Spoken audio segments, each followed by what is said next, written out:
Hey everybody, it's CHANCHAI. How are you all doing today? Looks like the audio is working pretty good. So anyways, hope you're all doing really well. We're gonna get this session started then. And yeah, it's been an interesting week, but I hope you're all having a lot of fun with Virtua Fighter lately. All right, so let's get the room going. I've been having an interesting Tuesday already. We got Valentine's Day coming up. So let's see here.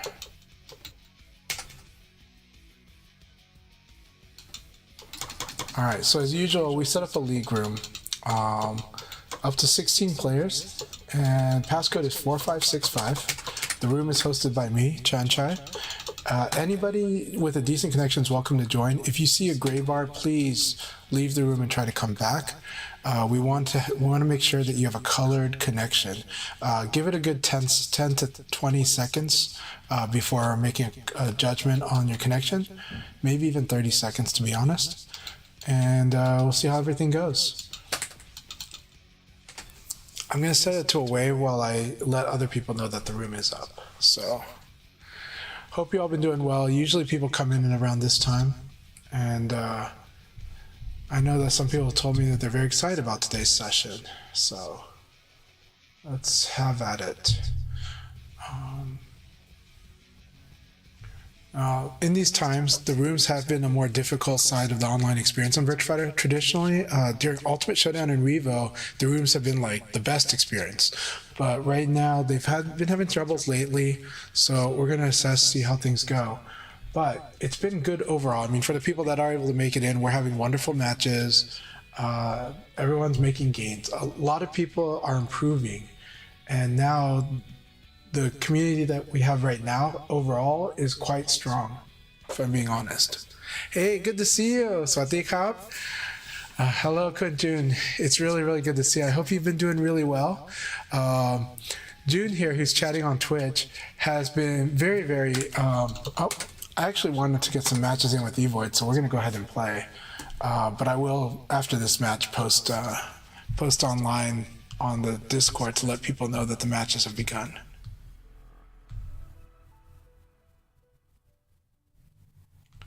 All right. Round one. Ready? That's right, it's Kage, you can't do this.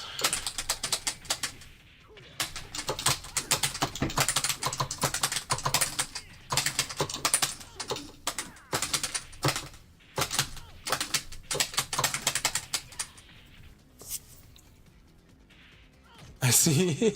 I understand, June. I understand, June. Good. So how do I know that Kage is likely to do that? I don't, but here's the thing. A lot of Kage players like to use a kick as an Okizemi in that particular situation. That's why. It has to do with that, and really that is it. Very nice. I like that throw choice. So if your timing is a little bit more, you could catch me on the meaty. So, but the thing is, there's no guaranteed timing on it. So here's the technique I'm using. I'm staying crouching while your back is to the ring out zone. And this, so you want to do something like elbow into Nitaku is really what you want to do. I'm staying crouching so that your throw will be a liability, and that any high you do is a liability. So I'm staying crouched because of that situation, because I don't want you to ring me out. I don't want you to do the back throw and get me out. I'm avoiding the throw situation. So now Kage has a lot of ways to deal with that. He can do 2K plus G is a really good one, and he can reposition after 2K plus G. He can also do like elbow into Nitaku, very strong.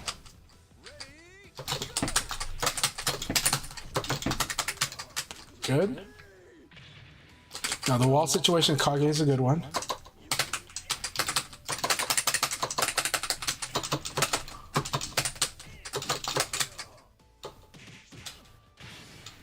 Nice, I could have tried to break that and I didn't. Very good.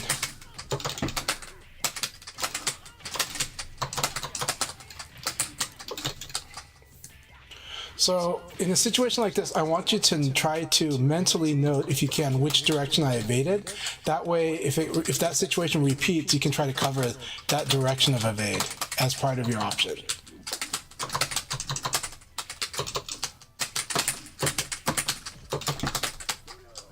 Very good.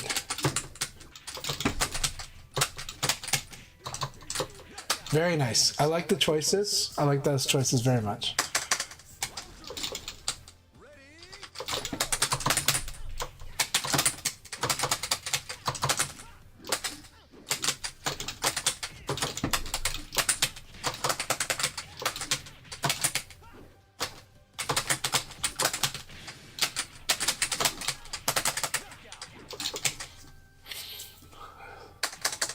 Unfortunately, the positioning, my role caused it to go that way. I should have attacked. Very good. This should ring out. You should be able, oh, I'm pretty sure that could have rung out though. I have a feeling that there was a ring out situation there. So right now I'm testing your ability to see that spacing.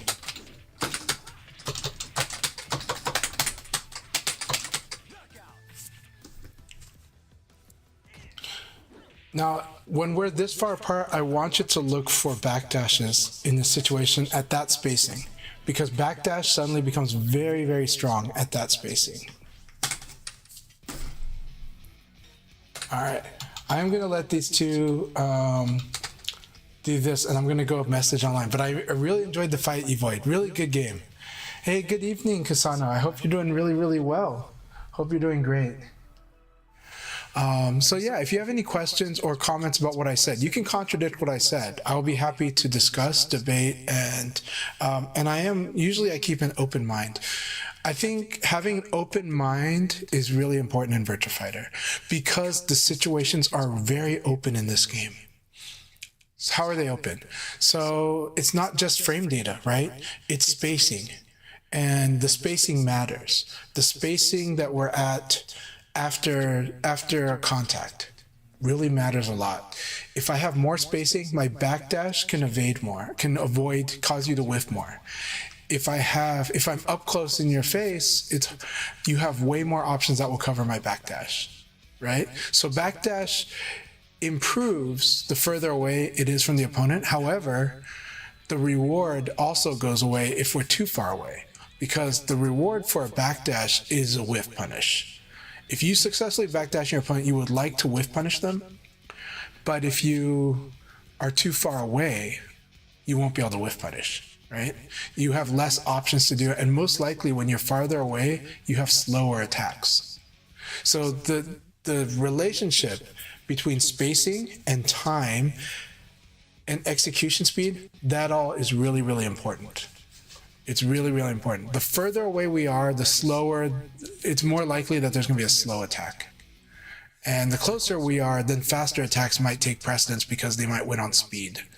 When we're further away, because of this change, the further away we are though, Virtua Fighter's priority rules matter a lot at greater spacing. Virtua Fighter's priority rules, the first rule, and there's many, but the first rule of priority is that the attack that does a higher base damage will win on a trade. That's the very first rule of priority in Virtua Fighter. So if you're doing an 11 damage attack and I'm doing a 10 damage attack and we hit the same time, 11 damage attack wins. 12 versus 10, 12 wins, right? That's damage, not speed. So a fast attack has to really just win on speed most of the time. A lightweight character usually has to win on speed. Sadly, we've got a red bar with loose leaf, but we hope it will improve. But it is red right now. We'll see how this goes. Other people, let me know how your connection is with loose leaf. I do like having loose leaf here if possible, but if the connection is really rough, then we have to manage. But let's try, if they come back in, maybe it'll be a better connection. That's what we're hoping, because I love having you here, loose leaf. So loose leaf says, hi CHANCHAI, I picked up Lao as a secondary, awesome, after Frosty. Would appreciate any tips. I will be happy to give you lots of tips on Lao. Lao is a little technical, so I'd have to see your Lao, and then we can talk about it. But I would love to, I hope that you can be in here and we can spar with your, see some of your Lao. I will definitely give some comments. If you have questions, let me know, and I will tell you what I think about a move. I'm not the Lao expert, but I am a fellow Lao enjoyer. Lao has become my unofficial second character. So, okay, awesome. Devil Ray will be here soon. Just got an update. No problem. Good to know. So right now I have a red bar with Weebs, but let's hope things go. Everyone stand by. Okay, Evoid is patient. I think Weebs, try to come back in if you need to, and we will see. But I'm hoping we have a great connection with Weebs, because I really like sparring with Weebs. Weebs' genre is getting better too. I sparred with them last night at Locals. I really appreciate Weebs coming over to Locals a lot. Locals means a lot to me, and I love doing online and offline VF. People know that I try not to discriminate between the two, and I have so much fun playing both. So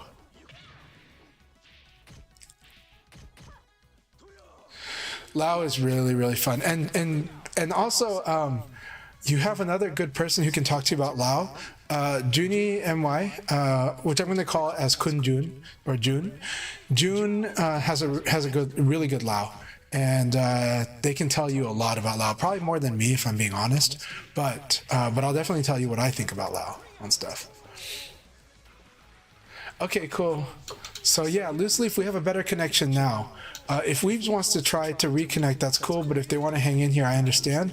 But right now we've had a red bar for a while, a one red bar with Weebs for a bit. But I really want Weebs to be able to join us tonight.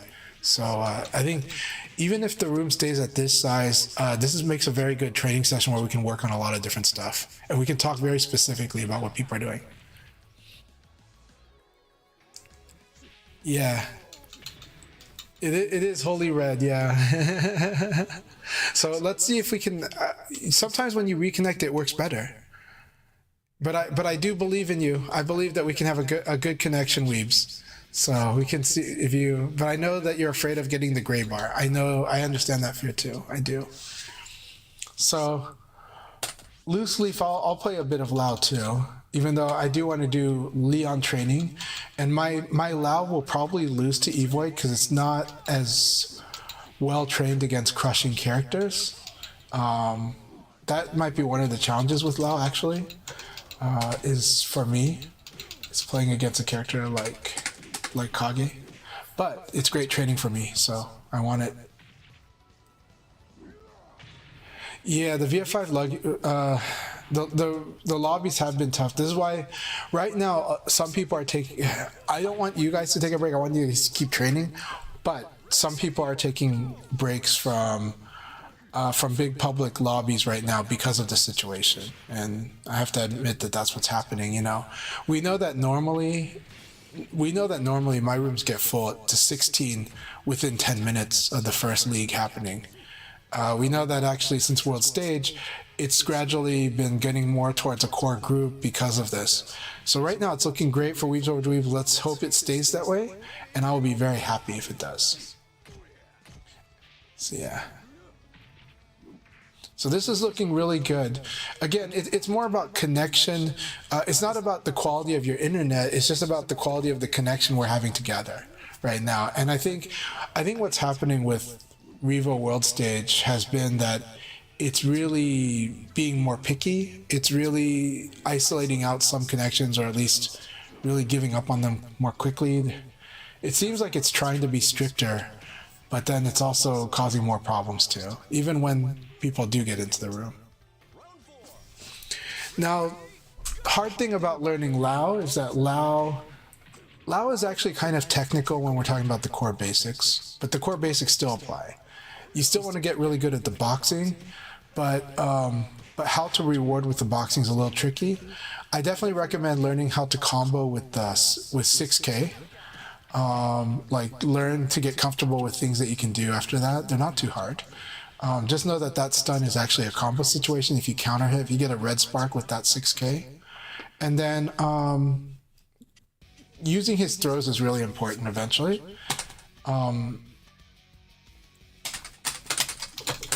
Getting good with all of his attacks are too. Now I do get away with doing a lot of pressure stuff, but and that gets kind of advanced. It's kind of hard to teach it, but yeah. Very nice. I like that very much. I'm getting totally killed here. All right, totally owned, outguessed on every decision there. Now, the other tricky thing with Lau, especially against like Kage, is that Lau is very straightforward. Or he can be.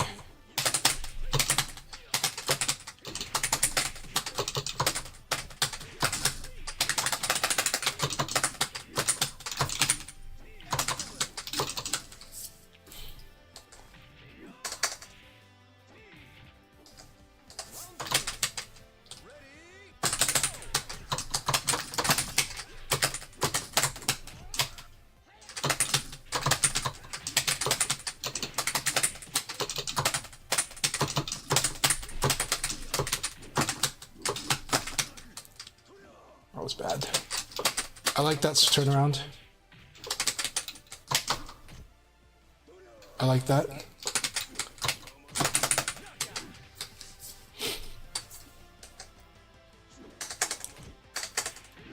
Like I said, it's not about the quality of the internet, it's about the connection between the two entities.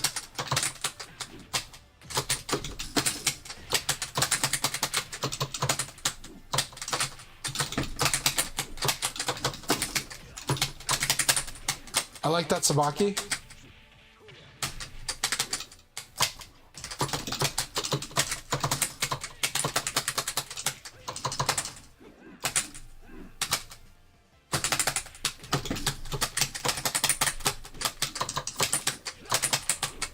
Oh, I was able to get through that. Good game, Evoid. Good game. I hope that Kusano can come in here. I hope Kusano can make it in. I know it's been very discouraging, but I love sparring with Kusano. I do owe Kusano a session, as well as Evoid. Both Evoid and Kusano have been waiting for me to have available time at the same time as them for a session, and it hasn't worked out yet, but I do want to train with you both so much.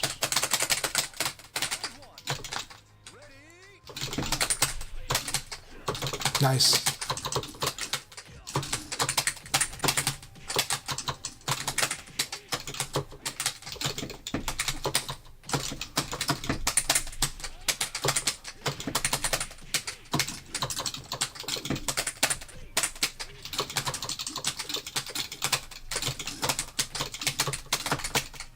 Very nice.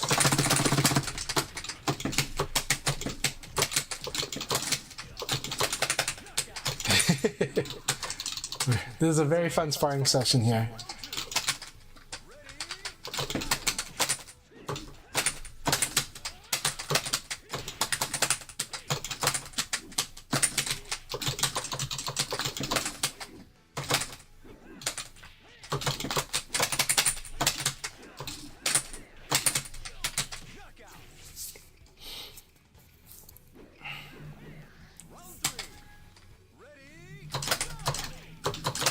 I like that. I like that. Good neutral throw too.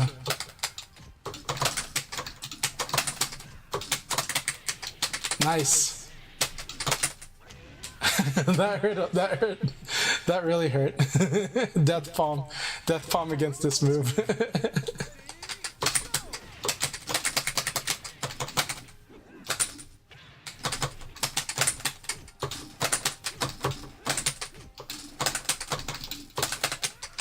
There you go.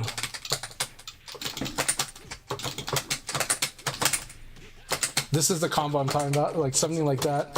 Of course, Lau has better options, but still. All right, keep it up. Try to crack. Somebody's defending. What are you doing against somebody that's defending a lot? That's one way. Lau has another way. What would you do against someone that's defending a lot? Lau has a very scary way to deal with people that are trying to defend too much. There you go. Beat him up. All right. The room's not showing up for you? Okay, thanks for letting me know that. Very nice.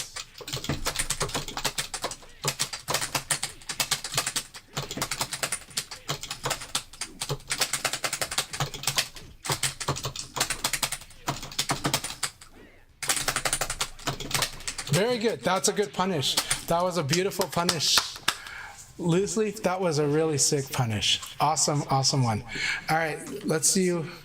I'm sorry if the room's not showing up for double rate. Is anybody else Okay, Two Scoops has unable to enter the room. Okay, so we've got. Oh wow, we're gonna restart. Okay, we'll start a new room. That happened. So the two of us, Loose Leaf and I, got got disconnected from everyone. We will create a new room. We have now evidence number 1 of the day, or evidence number 3, but still, evidence number 1 for me. So the new room has been made. The new room has been made. So. Oh no! What happened? Okay, tell me what happened, Weebs. Weebs, what happened when you tried to enter this room? Should I remake one more time? Is everybody having trouble connecting to this room right now? I will make a new room if you guys just confirm on the chat for me. So Jay Valentine is here. Jay Valentine, let's test this connection and let's see how many people make it to the room after this. If not many people are in the room, we'll remake it again.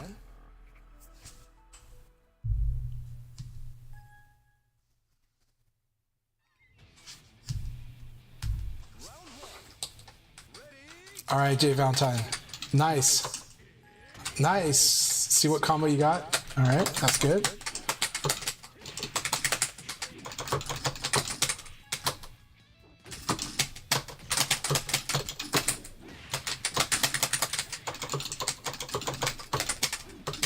Very nice evade.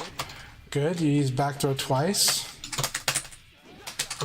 And then this one was challenging you on your timing on your meaty. Now here's the thing about meaty is I can mess with the timing, but that move is very good at covering almost all the timing if you get it right. I was just gambling that on the idea that you would be that your timing would be a little late. Very nice. Very nice. Very nice. Very good defense.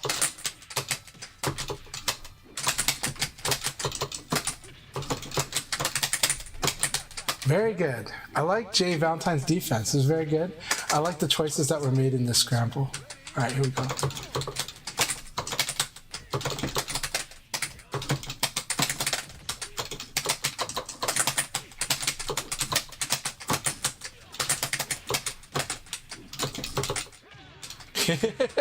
The duel of the crashing fists.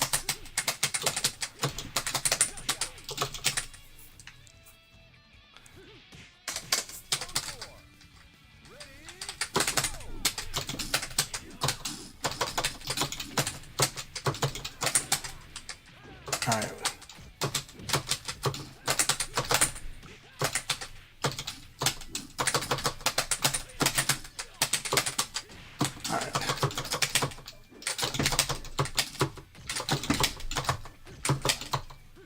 Very good. Good switching up the throw. All right. Akira's got tools to deal with somebody that's playing defensive. What will you do? Very good. Mixing up the throw is very good. Excellent. Excellent. Keep it up.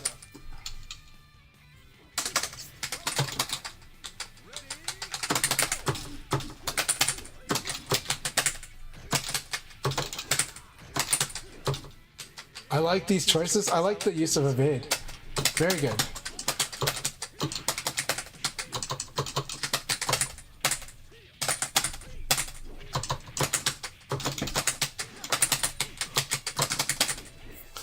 All right. That was a really fun battle. Really good spar. Keep it up, Jay Valentine. I like where your Kira is starting from. Really good stuff.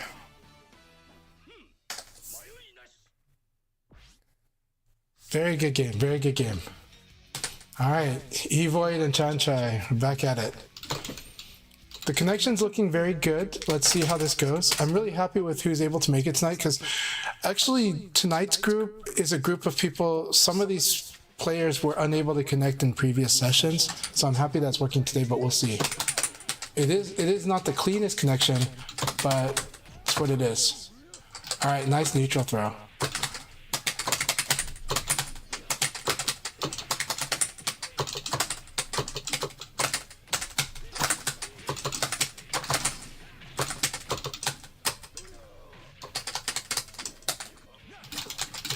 Almost. I messed with the timing with the back roll a little. because I was worried about Sabaki, but I think kick Sabaki might have worked there.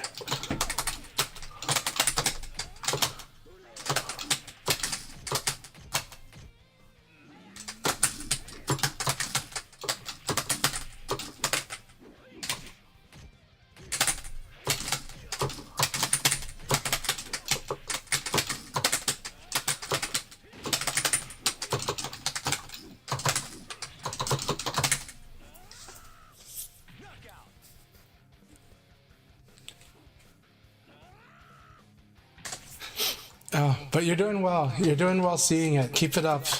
Keep it up, Jay Valentine.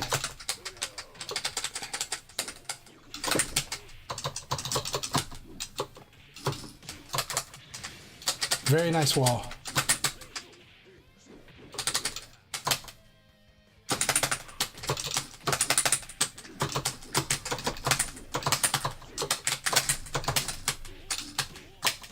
Very nice, very nice. Good punishes. That was really good.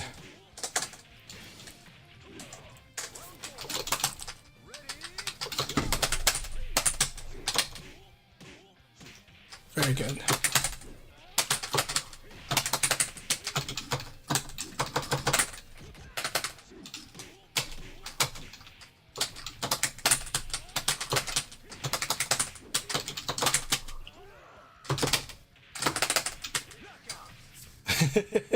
I had a feeling this option would work here. But if you did the backflip, like the reverse backflip crash, that would have been the most epic like turnaround. That would have been the most epic crush. And so that would have been so sick. All right, 2 scoops. Let's see how this goes.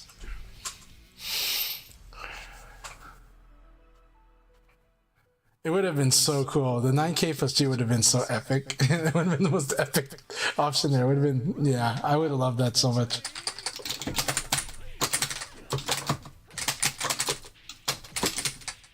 Very good.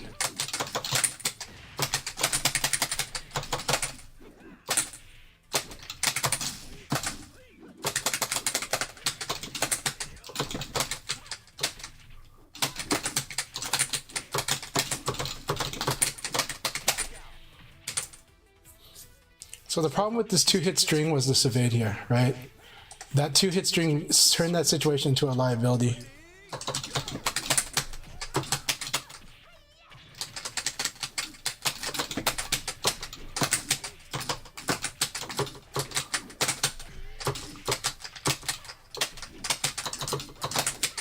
Oh, I was hoping. Gotta block and then crouch dash after that. That would be cool. Instead, I tried to crouch under first.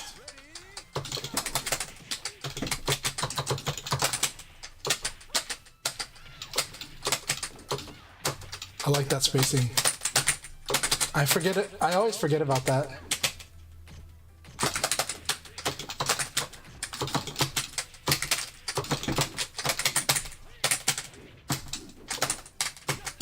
I inputted wrong and said sidestep instead of did the 9K, but I don't know if the 9K would have worked though, because I think you would have evaded it from what I see there.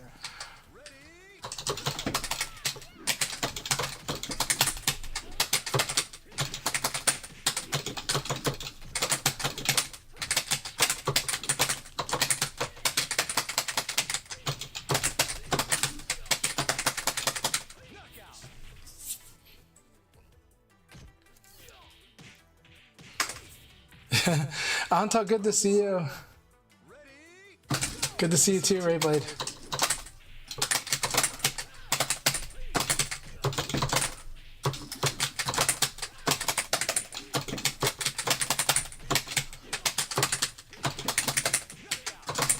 I was forgetting that the move that I'm supposed to do is 4-6P, but it was a lot of fun doing those other combos. Just my brain was like, it's 4-6P, do the 4-6P. Nope. Yeah.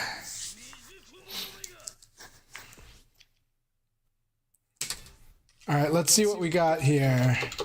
I see green and yellow to everybody else, so that makes me happy. All right, Loose Leaf, I am going to forfeit this one. We're going to spar, and I'm going to give you this game because I want you to practice with others, and then we'll start the league's battle soon. We'll start the league battle after the next match. I want you and Weeps to. I want to test out that connection. Nice. Very nice.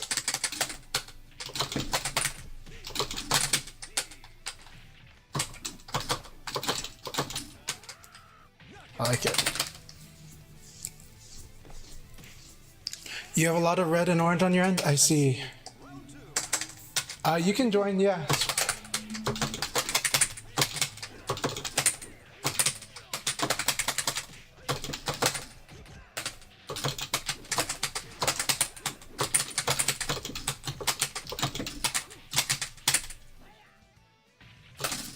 So this neutral throw is so good, right? The neutral throw guarantee, if it connects, guarantees that the positions will be swapped. So it's the way for Lau to get out of the wall situation.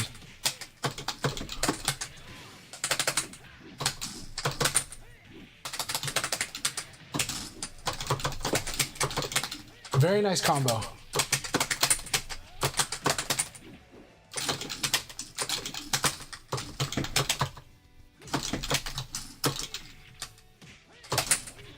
Nice. There you go. That was beautiful.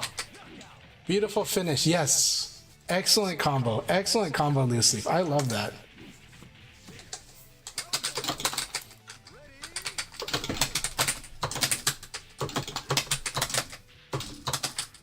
I like these choices here. This was really good scrap.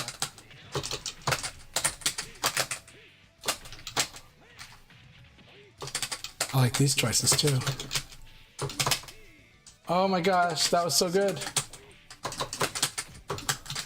Very good delay punch. This delay punch got me because I didn't evade cancel. But even if I did evade cancel, I think you would have got me in the next thing. So that was really good. Good stuff. Excellent spar.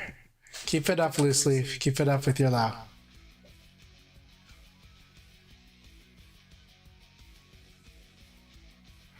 So, June, how is the connections in Thailand? How's the connections in East Asia and Southeast Asia? What's the situation like there for rooms and for ranked as well? I'd like to know. I would really like that feedback. I think it would be very valuable, like what your experience has been. I know what some other players in the area have told me, but I'd like to know your experience.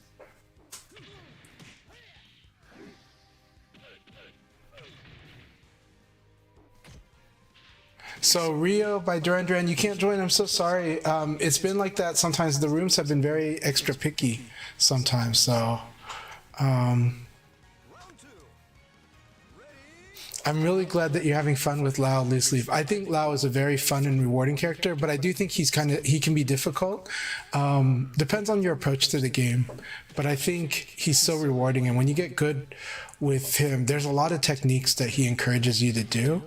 And when you build those techniques, it feels so good. It actually makes you enjoy even more aspects of VF, to me anyways. So I've had such a blast playing Lau. All right, so Noodle says, keep trying it. Let them in after like 7 tries. Yeah, just keep trying, Duran. Keep trying. By the way, I'm so glad that Noodle's in the room. I'm really glad that Devil Ray did make it into the room in space-time as well. Keep us updated, Rio, because I do want to try to let you in. So I'm going to wait until you've given it a certain amount of tries before I start the league battle. I know it's a late start, but I think it's a fun time for everyone. But we're going to, we'll start soon, but I want to give you a chance to come in. Monica, so good to see you. I hope you've been doing great. I've been watching a little bit of your matches, and you're looking amazing. So, Mani's been playing amazing. They go by different names online. They did use different, like they have fun with the names in the game. So I don't know what the latest name is, but when I've seen you fight, it's been really fun. All right, so Kun Jun says, since I play with Japanese players a lot, once I have red or gray bar, the league freezes. I can't play some games in lobby sometimes, or I get kicked. I did have a similar experience when I was playing from Thailand, because when I was in Thailand, I played, it was World Stage, and I did have some rough connections with Japanese, but I had a lot of fun playing them. And if they didn't like it, they left, which is fine. But some of them did like it, so we kept playing. And so I had a lot of fun playing with the Japanese players while I was there. It was only one night. Eventually, I will post that video on YouTube. But it was a lot of fun. It's lots and lots of fun. I'd like to think one of the players was Hanapeko. I don't know if it was Hanapeko. I think they were playing Brad though, and Hanapeko normally plays Vanessa, but the name looked like Hanapeko, so I thought it might be Hanapeko. But but the Yomi process was very scary. But and again, I'm not playing against their main character, but I had fun, and I think I was giving them a hard time because they were playing second or third or fourth character. But it was so much fun.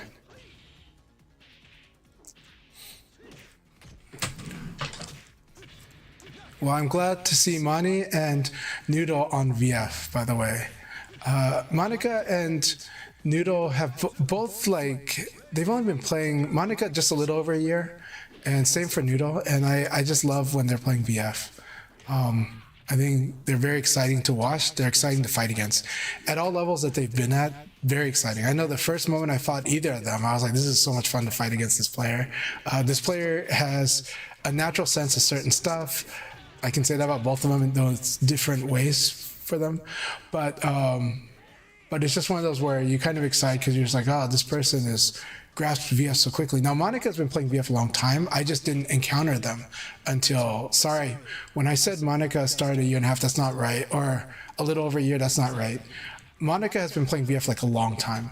But I only recently got acquainted with Monica like a year ago, just a little over a year ago. So, my bad. I'm remembering that now. Sorry about that, Monica. I don't mean to, you know, change your history. Let's see.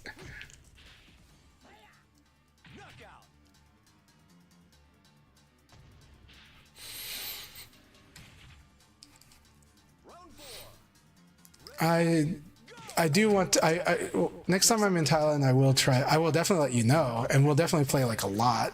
But I am happy playing a match with you across the ocean, but I think the connection with Southeast Asia for me is pretty rough. The connection I've had with Japan from where I'm at right now has been good. So it's actually might be better than when I was from Thailand. That was the funny part. Yeah. Okay, is everybody good here? Is Rio, what did Rio end up saying? Rio, have you been trying to get in? Rio, I will start right now. Never mind, I'll start after this game, and then we will, and if Rio says they're still trying to get in, then I'll restart it for, please don't use Lao, okay. All right, Evoid wants me to play as Leon, okay.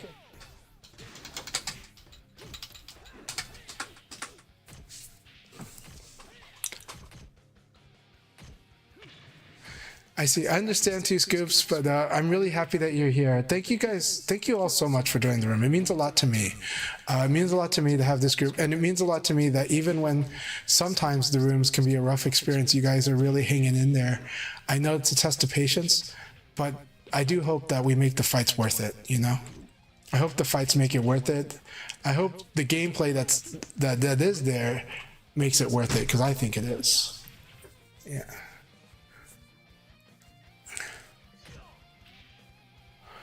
I also, it's not the real place to say it, but I do want to give a shout outs to the people that I'm really sad about the layoff news at Riot. I don't think that 2XK is failing. I do take it at what they're saying though, which is that the thing is building the game towards launch, they do have a big team. And lately, the process has been that after the game has launched, there are going to be layoffs that happen, or layoffs if they were doing that. Normally, I think it's just contracts, right? Normally, I thought it was just contracts, but I guess it's different at Riot. So, so they had layoffs, and some of the people I really like on that team got laid off. So I'm really sad about that. So I don't think the game's failing at all, but I do think that the scale, it might be different than what they were hoping for, and I agree, and that's probably true. But I don't think it's it's still doing really well. I think looking at the numbers at Evo tells you it's doing really, really well. Or not Evo, at Frosty Frostings tells you it's doing really, really well. It's just that, it's just probably we're hoping for bigger, but I think layoffs were going to happen regardless, because I think lately that's kind of, once the game is launched, you need a different team size, and you're prioritizing, you're having a vision for what the next steps are in the team size too. So I just think they're trying to run, I think these days Riot is trying to run a little more not lean is not the right word, but they're trying to tune their performance. But at the same time, the people that we know that got laid off were really good people. So, and they made clear that everyone on the team was putting quality work, or at least that's what it makes it sound like. But so it is sad when you kind of at least have encountered enough of some of the people there that did get laid off, and you're like, man, this hits harder because I kind of know them some to a little degree, and I also know that they do quality work, and that they're very smart, very, very skilled people, But I think, look, there is always going to be people on social media that are going to pile on when something like this happens. I really encourage people not to feed into that too much, because it's not that I'm anti-negativity, or I'm not anti-critique. I might be anti-negativity, but it's not that I'm anti-critique. It's just, and I do think, yeah, it should be a conversation. There should be a conversation. Should these people be let go? How much of a let go? How well is the game doing? These are all fair. But I think piling on is not helpful, and it's also a lot of bad takes when people just pile on. But I think a lot of the bigger influencers have been very measured, because I think, not because of what's at stake, but I think because the honest take is that it's just unfortunate, but this is part of it. But it's just maybe the surprise at who got laid off, too.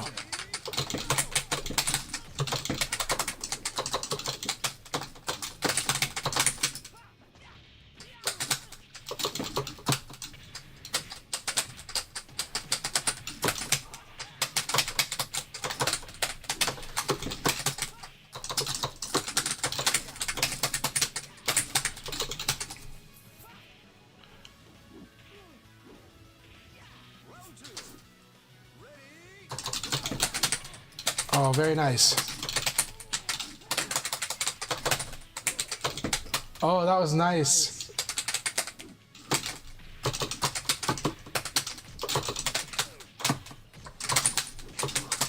I like that. I like the poke before the throw. That was very good.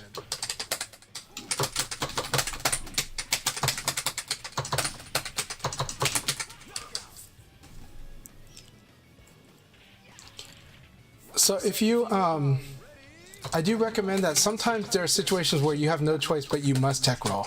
And so I would say that that's something that would improve some of the results for incident. It's happened very frequently too. So where there are some situations where you have no choice, this is now not a choice because of the amount of life you have left. And so it's okay, in this case, you do got a tech roll. You just need to make sure that you're comfortable with your defense when you wake up now. And then you can condition the other way. Then you can be like, okay, now that the opponent is definitely going to commit to doing a meaty instead of a ground hit, now I can stay down. And so that does become a choice later. But right now, between you and me, I do get a lot of 6-6 KK off the ground, a lot of uppercut off the ground, and sometimes even pounce. So I'm just saying, when your life is really low, I would just improve on the technique of tech roll into defense. But awesome games as always. The incidents Jeffrey can be very scary. It has these moments where he's got you locked, and he'll just outread you through 4 reads in a row, and you're dead. And I like it. But my advice is just basically that I think just a little more tech roll, just a little more when your life is really low. At the very least, when your life is really low, you kind of got to do it. And then if they bust out the guard break, okay, now you can change up. Now, if they do throw, there's things you can do about that too. But if they do the guard break, now you can change it up, and you're like, well, at least I got them to try to do a guard break. But but definitely when it's critical, just don't beat yourself up over it, but just make it so that you're casually going, you know, I'm just going to go ahead and tech roll and defend, and we'll see what happens. And I have to fix that myself too. I do tech roll attack, and I need to do tech roll defend when my life is low. So many times I did tech roll attack and lost the round because of that. So I gotta take my own medicine.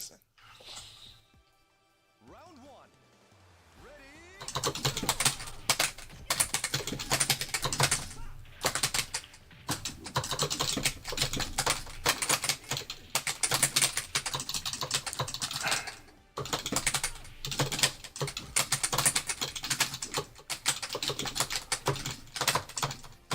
Very nice. Good. Good throw skip. I like that you do evade throw escape. That was really good. Oh, almost. The misinput. It was 6p instead of 4-6. Oh no, 4-6p is not guaranteed. Never mind. That was kind of the right idea. I like that.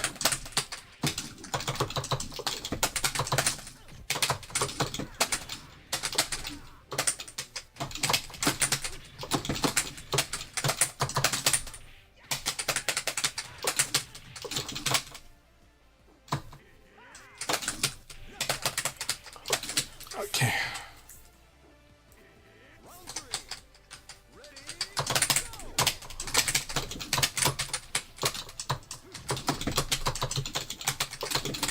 I like that. So backdash or evade is what I'm going to do if I block this move. So you have to think about what to do there, but it doesn't mean everyone does it. So it's really good to do that twice in a row, but that's what I'm going for. That was nice. That was very nice. Very nice.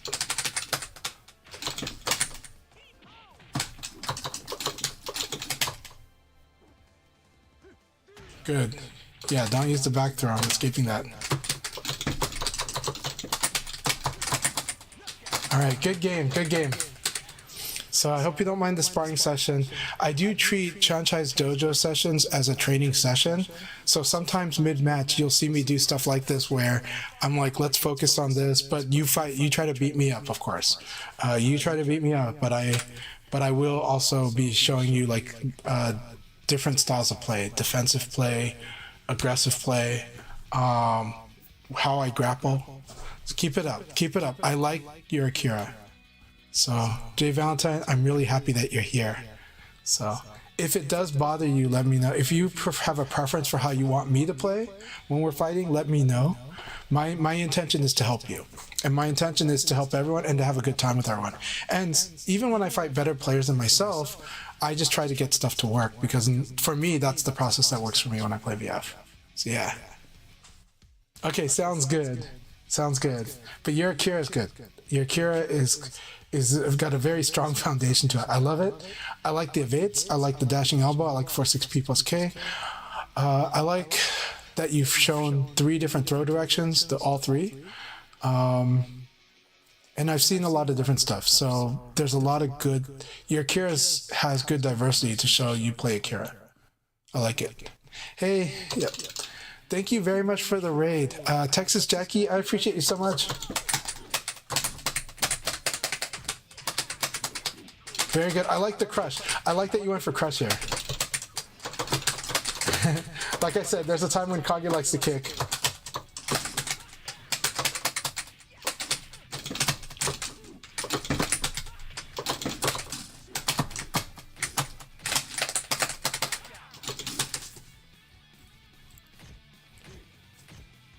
Oh, keep it up though. This is all a building process. It's all building.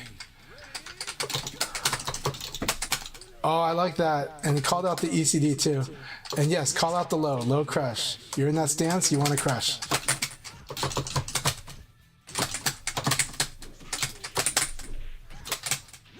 All right, I was the one at disadvantage and I tried to do something that was not going to work there. That was good.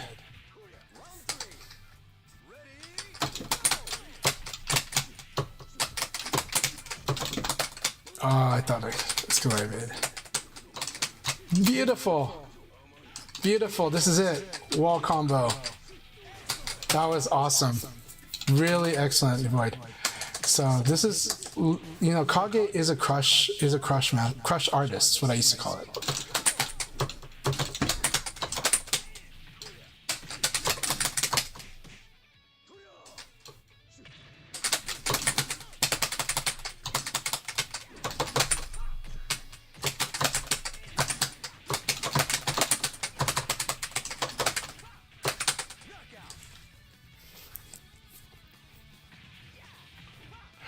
Space Time might have crashed out.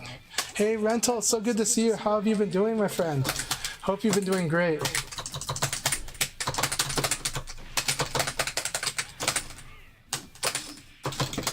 Good call. I was able to guess these, so I stood one step ahead. One step ahead. Good game, me Void. Always a good battle, my friend. Amazing first round, dude. You read me completely like a book in that first round. Second round too, you read half of that round really like completely. So scary. Again, Kage is the crush artist. Eileen is also a scary crush artist too. And Leon can be a crush. Leon is a very interesting breed of crush artist though. Interesting breed of it. Hey, Guibert, hope you're doing really well.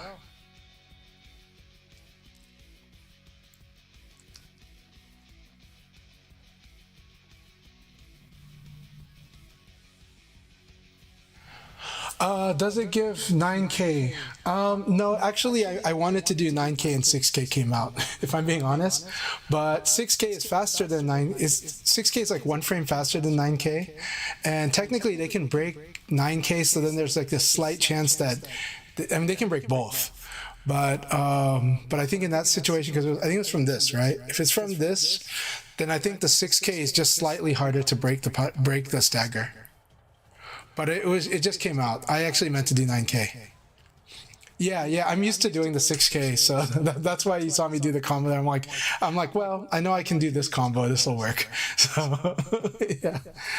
But I think when I fought against Japanese, I had to use 6K more, because 9K, like they'll break the 9K stagger. They'll just like 9K, no, you don't get it. And it's like, okay, it's like we're playing a different game now. So. And some Americans now are better at breaking that stagger too. Some Americans are. Oh man. Okay. If you don't mind, Guibert, please talk about the Bay's monthly. Date, time, location. Location, date, and time. Please let everyone know about it, even in my chat, and then I'll say it on my video here. So I do want more people to go. Like, the Bay Area, Northern California, arguably has the best Virtua Fighter scene in the whole country, but almost everybody is quiet. Almost everybody is kind of passive in personality and quiet. So if they're aggressive, they're passive aggressive, and that's kind of true of Northern California in general. But you're going to take a small stab at Northern California, or a poke, Leon poke at Northern California. It's like if the Bay Area, if Northern California is aggressive, they're passive aggressive. So. All right, so Bayside Showdown in Sunnyvale.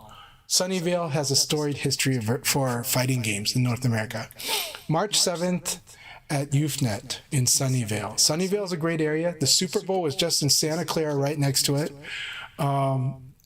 Sunnyvale used to have Sunnyvale Golfland. I played Virtua Fighter 3 Team Battle, and I played Virtua Fighter 4 Test, the test version of Virtua Fighter 4, which is totally different from the final version of VF4, or from the release version. But I played those at Sunnyvale Golfland. It's so that's the lore. I know that Guibert's going to call out the loring here, but yeah, I played Virtua Fighter 3 Team Battle against John Che. And against Klopen, his roommate at the time.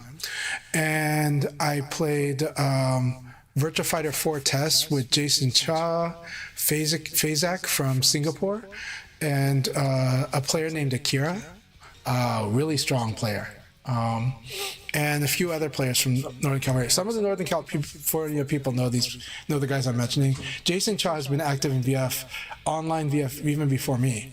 And Jason Cha is awesome. Jason Cha has also got like the perfect resume. I mean, geopolitics at Georgetown, Harvard Law, and NYU's Burns School of Business. He's got all of those. Those are his credentials. And then he worked as a VP at Berkeley's. But he's a very nice guy, very cool, and he's just been nothing but wonderful to me.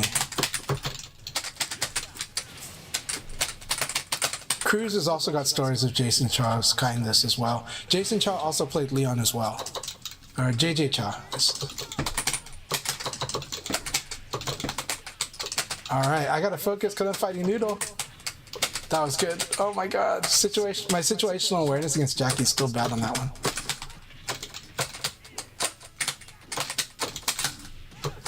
Very good. Key Blast is completely owning me, so I don't know if I can mentally catch up, but I'm gonna try.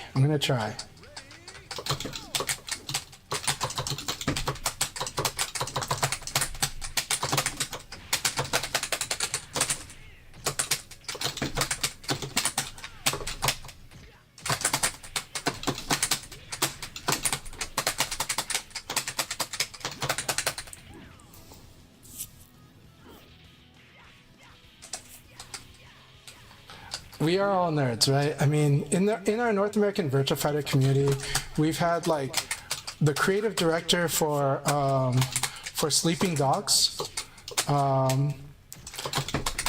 lead designer for Homeworld, which was an amazing game and series. All right, good game, Noodle. That was so much fun. I played into it on that last round. I'm having too much fun with this conversation. But Noodle, that was an awesome battle. Really good battle, my friend.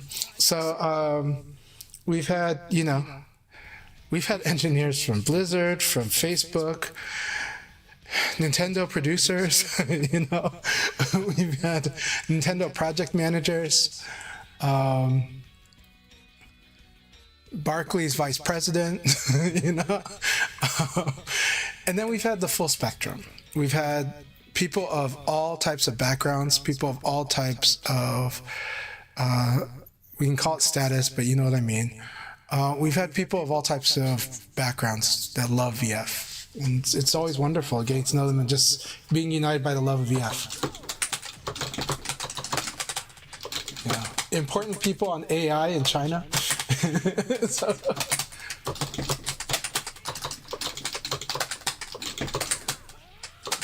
nice Cygnus. I love the way Cygnus plays.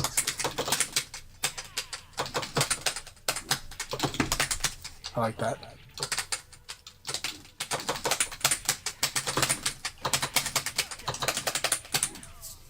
Good game, Noodle. Noodle, you played awesome. Thank you so much for the compliments, Rental. I really like the way that Cygnus used 4P plus K there. While he didn't fully convert that, I love the way he used it. It is brilliant, actually.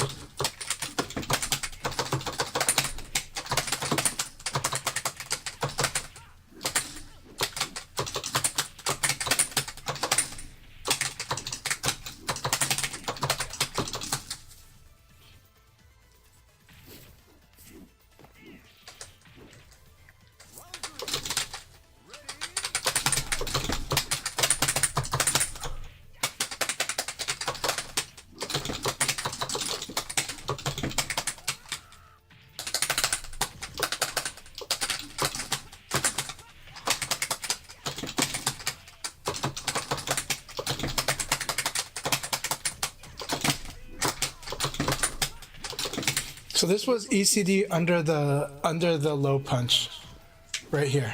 Yeah, this is sort of that. So got the evade. If he did a certain, I don't know that situation, like, because 1K is fast enough. 1K is 17 frames. It's like Leon's fastest low. So really fun battle is always Cygnus. I really like. I love that 4P plus K you did. Oh, I need to rewatch the replay. I need to use it the way you used it. Mastering Lao's 4P plus K is really huge. It is absolutely one of his best moves. But it's hard to teach it to a beginner, because for a beginner, you teach them to use it on +8, but then it's very evade punishable then if you use it that way. So that's the risk, right? The main way is when you master timing and you start being able to play on buffer. You have to master buffer first. After you master buffer, then you master delay. Then you master understanding when your opponent delays. That's when 4P plus K becomes like a ridiculously good move.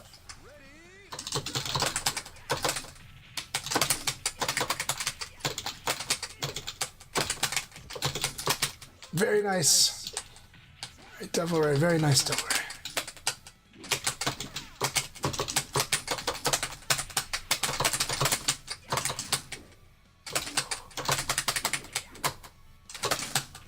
Okay.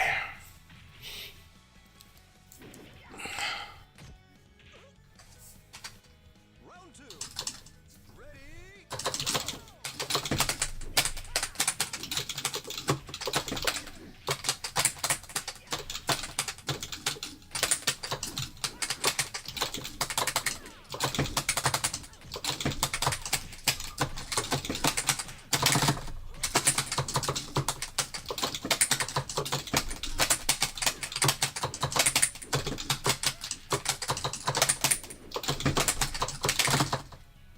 Oh, I like it. Very nice.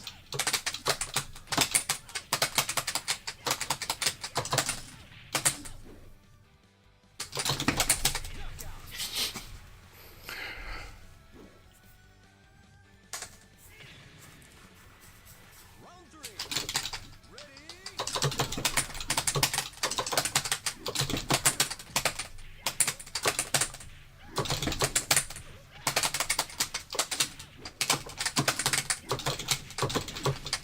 I read the wrong way.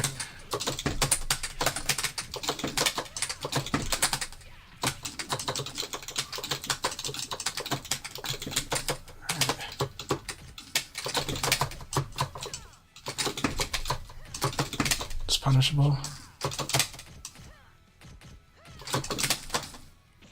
Okay, that'll go for full neutral.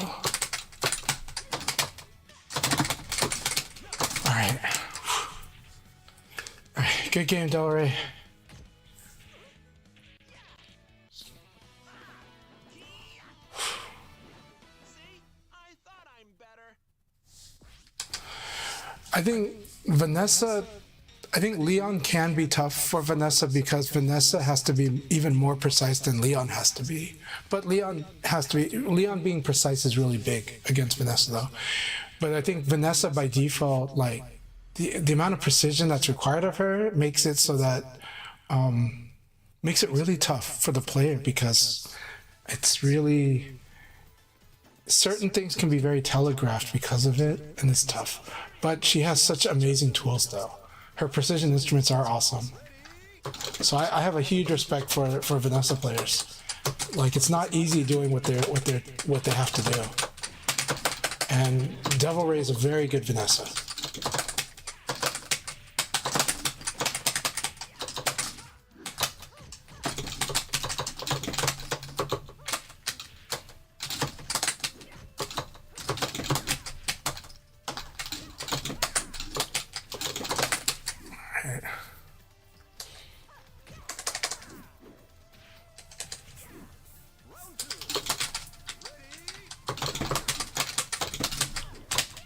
Very nice. Very nice.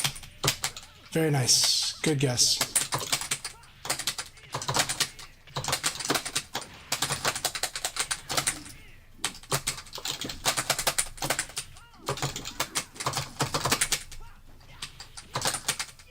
So you have to. Okay. So if you're up against the wall against Leon, you need to escape forward throw just to avoid a lot of stuff. Make him do the back throw. And think of it as making him do the back throw is really what it is. if you're thinking too much about like avoiding the forward throw, at the very least, just if you want to be proactive, you can think of it as making Leon have to use back throw.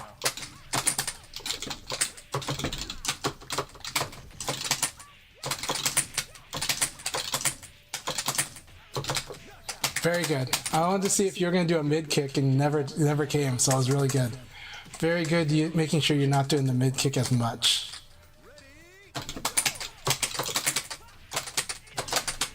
But this is why attacking when you're forced side turn is bad. It's because Leon can get a lot of life out of you.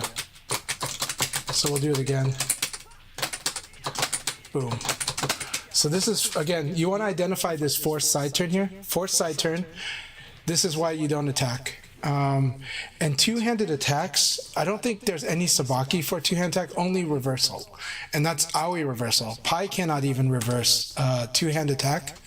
So this is the biggest threat that Leon actually has. So, but you can evade punish this two-handed attack. So, so the risk for Leon setting you up is if you master evading when he forces you into side turn, you could probably punish this two-hand attack. But if you try to attack, this thing will beat pretty much any attack. And like Akira players like to do reversal, and this thing will crumple them too. So force side turn into two-hand poke is the biggest threat Leon can give to you. So, yeah.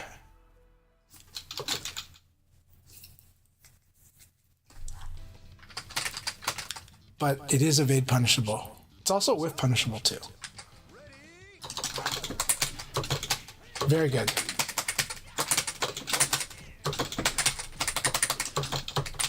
Very nice. I think I have an idea.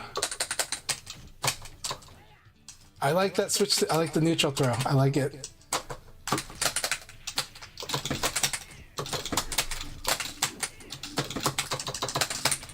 I like that choice.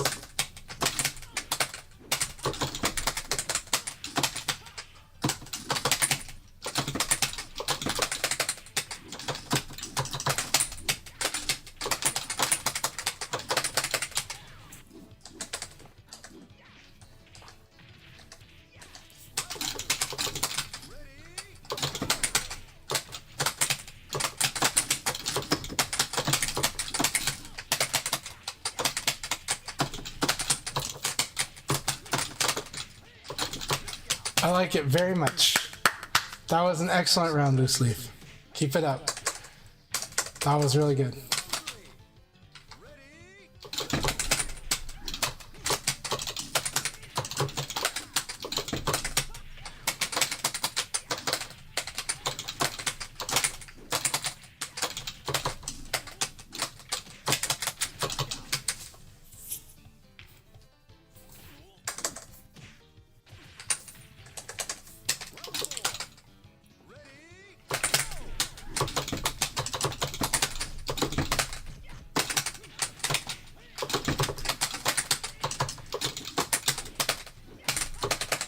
Nice, I like that choice.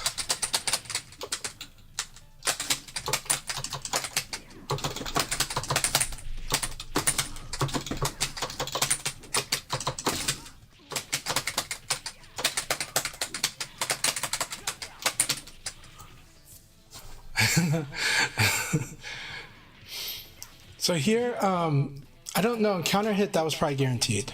But if it was a normal hit, you can duck the high punch, but you cannot guard it. You have to either duck or crush it. But you cannot guard it if it was normal hit. But this was counter hit, so counter hit, I think, is the PKP was guaranteed. Good game. That was an exciting battle, Loose Leaf. You're playing great. That was very, very fun. Hope you all enjoyed the me busting out the Leon. And Key Blast wins got 1 point. Awesome. Excellent, excellent. Evoid got the win over Key Blast, over Noodle. So that was very exciting stuff. Very exciting league battle and a lot of fun.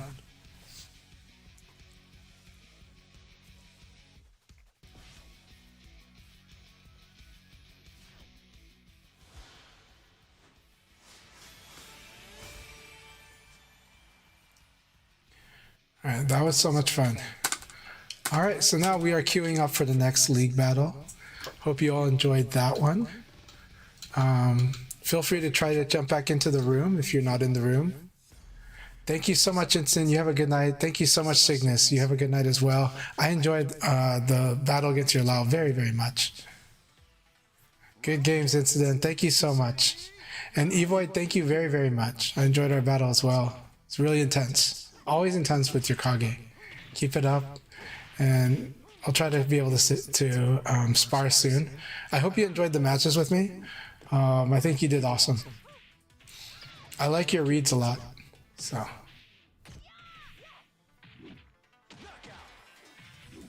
I like the way that you were trying to counter what my Leon was likely to do. I didn't pay attention to your evade direction, so I don't know if you were evading to Leon's back or not.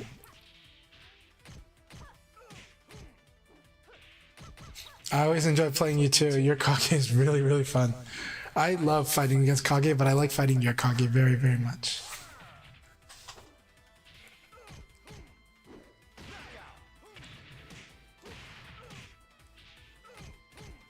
Yeah, I'm really, so J.Valentine says, this format is sick. I'm glad you can appreciate the league battle format. It's really fun. Oh, by the way, we're going to start the next league battle at the 55-minute mark. So if you need to use the restroom, get some fresh air, smoke for some people, or get some food, walk the dog, you know that I plan to start at the 55-minute mark. It may be at the 0 mark, but the 55-minute mark is the target. So.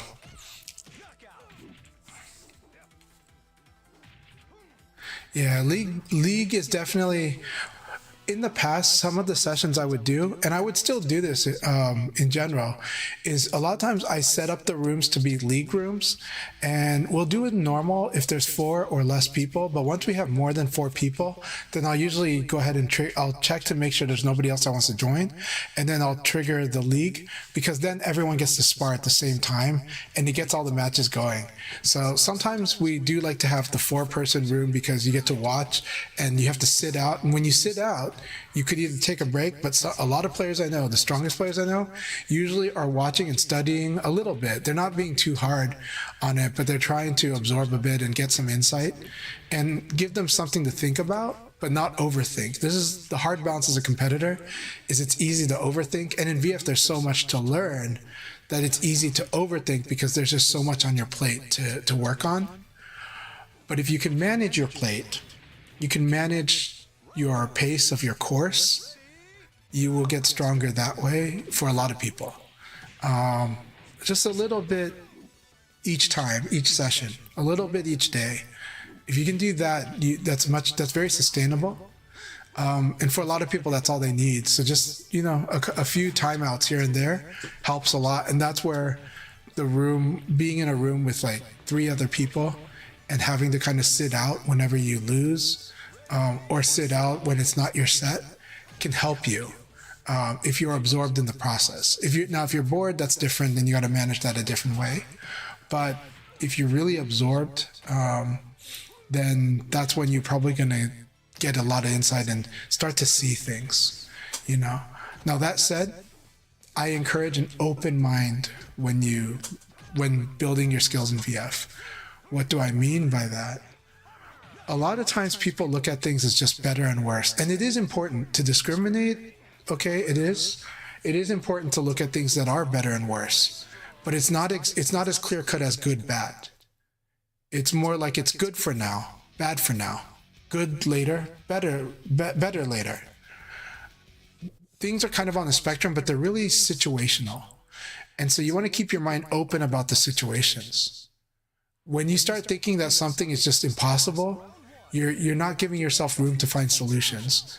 This game has many solutions because it is so built on triangle relationships, which are rock, paper, scissors, and it's so built on that on a functional systemic level that a lot of times the answer is as simple as I should have done something more defensive, or I should have attacked more, or I should have thrown more, or I should have, but what parallels throw is kind of crush, but crush is very high risk, high reward, decent reward, high risk.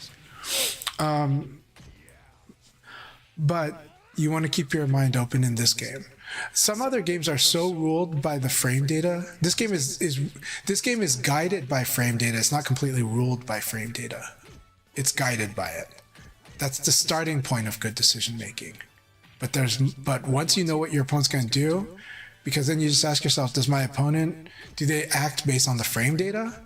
That's a lot easier to read, actually. If I know the frame data, that becomes easier for me to read.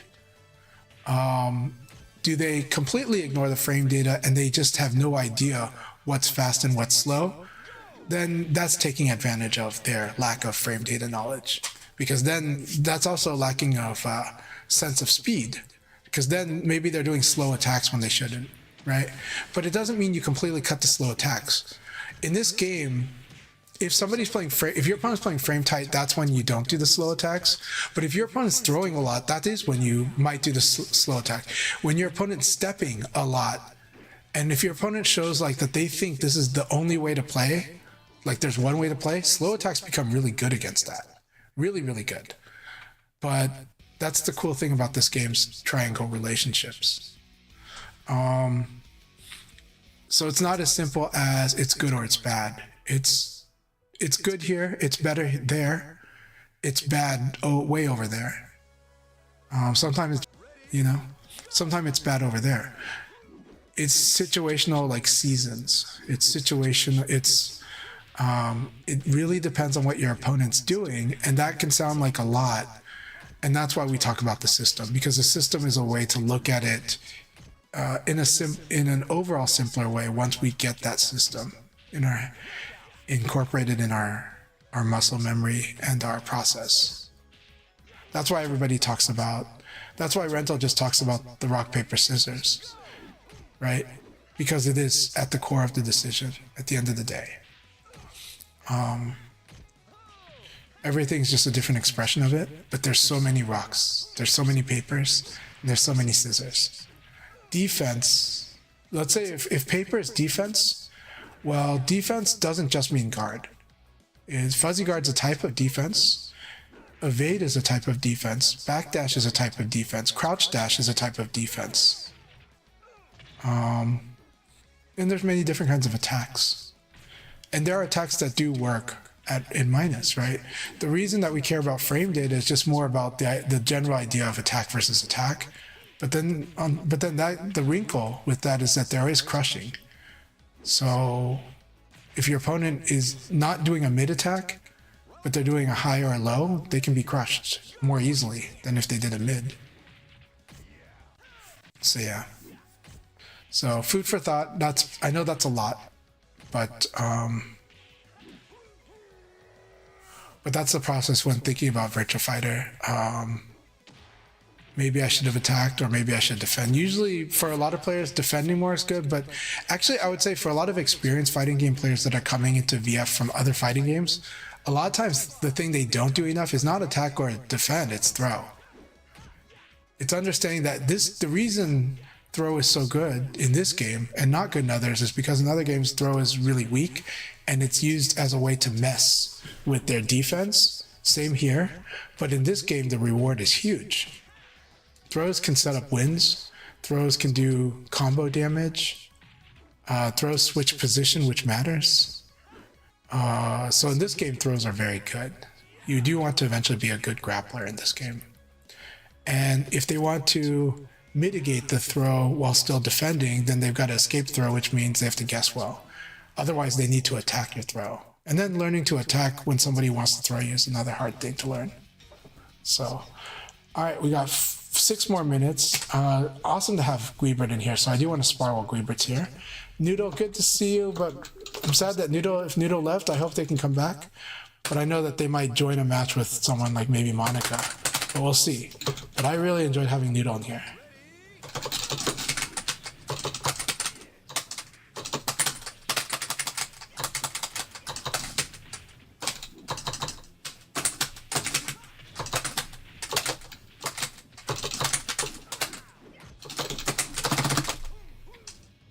This catch though is so good.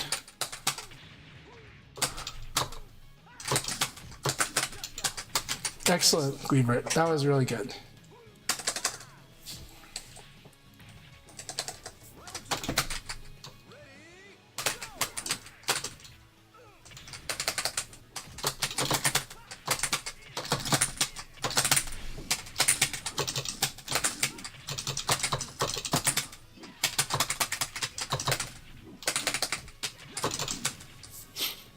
And good games, Noodle. Thank you very, very much.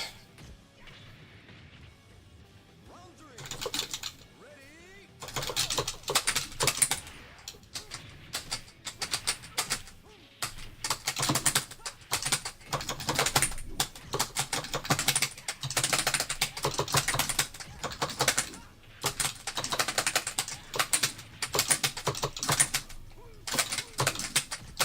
Knockout.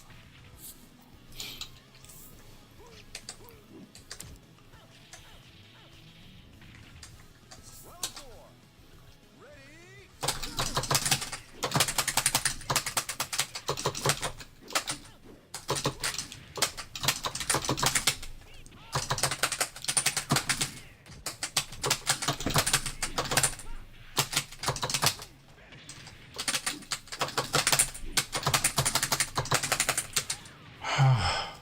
Good game, Cleveland. Always scary guesses. Those catch shows will always get me too. I am not reacting to catch shows at all right now. It's just I just don't see them. I don't see them. Keep bringing on the catch shows. I will get there. I'll get there.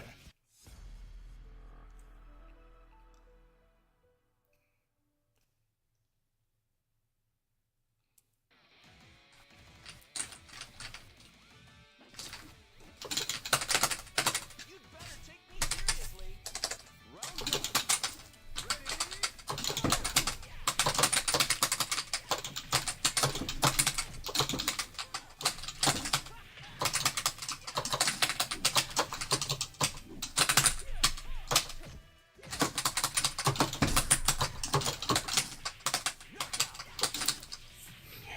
See here. Don't forget block and throw. It's very strong against the way I play.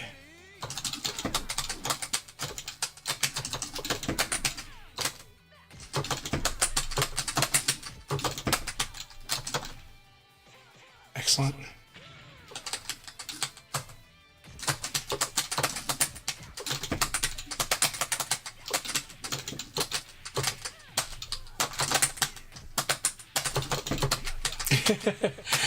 The punch came later than I expected, and I fired too early.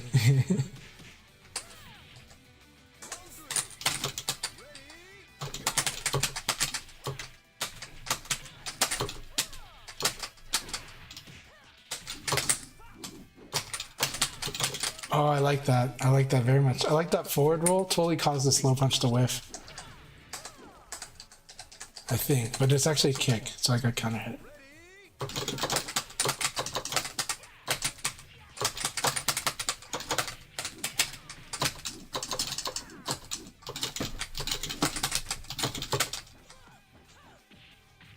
Good. Again, defend and throw. Very strong against the way I play.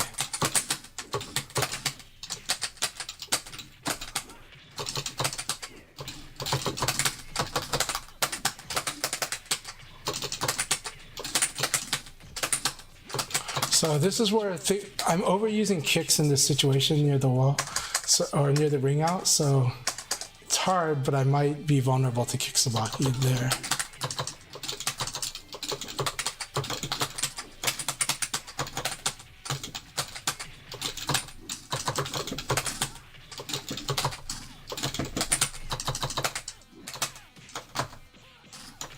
Nice.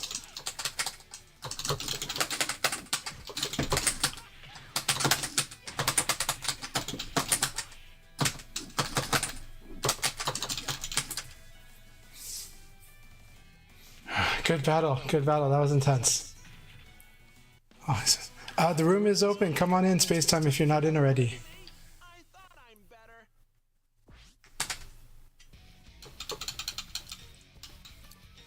All right, we'll do one more, and then we'll start the league battle after this. All right, Jay Valentine, let's see. Keep this up. Awesome.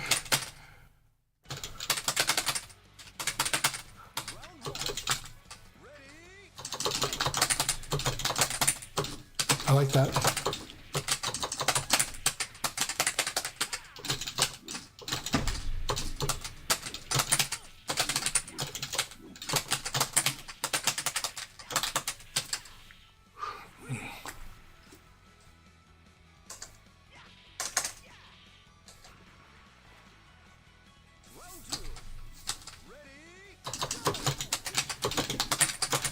Nice.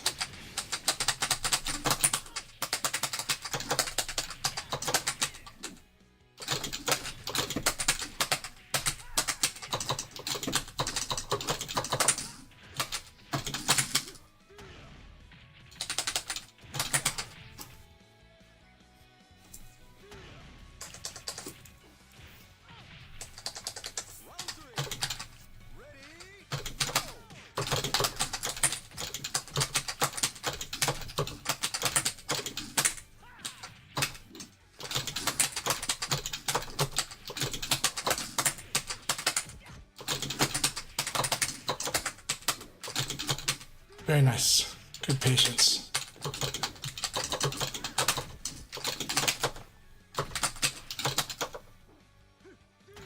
Excellent.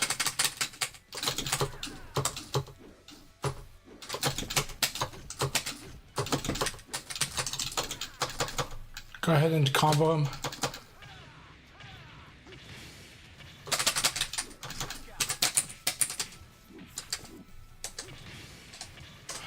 Hey, Jamie Lee, it's good to see you. My night's going good. How are you doing? I'm glad that you're here. If you're here, I heard you were in the room. Hope you've been doing good. We're doing a lot of sparring, and I'm trying to give a lot of advice too.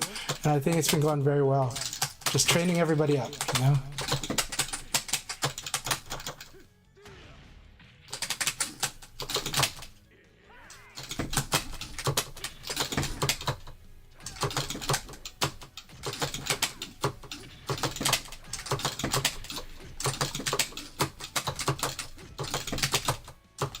So if I'm successfully defending with fuzzies, guard break becomes very strong. Guard break becomes that very strong option. And if you start mastering like what you can do from guard break from the front and then guard break from the side, it's very strong for Akira. You'll get there.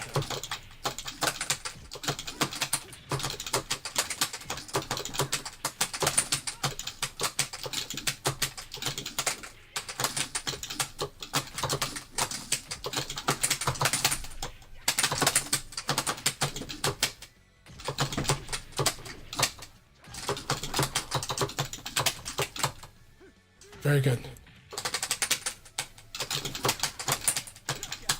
Good battle. Good sparring. Good sparring. I know it can be a bit annoying dealing with this, but I want to show you some like how strong some of these defensive techniques are and the reads. But keep it up. But Akira's guard break is really good against somebody that's really turtling like this. This is Virtua Fighter's form of turtling, by the way. So this is Virtua Fighter's form of turtling. All right, let's start the next league battle. Everyone ready? Let's tune this up.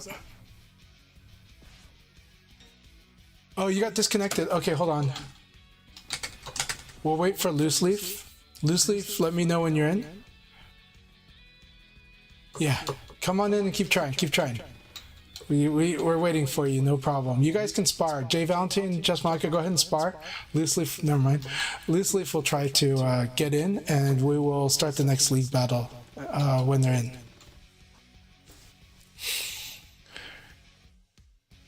But yeah, so yeah, with the fuzzy duck, it's true that throwing, it can be strong, but delay throw is what you do against throw, but that's really hard, right? So if your opponent's fighting this way, then off time throw, but guard break is really the scary way to deal with it. It might not be much damage, but it adds up, and it will get them to, it's a good way to get people to not want to fuzzy anymore.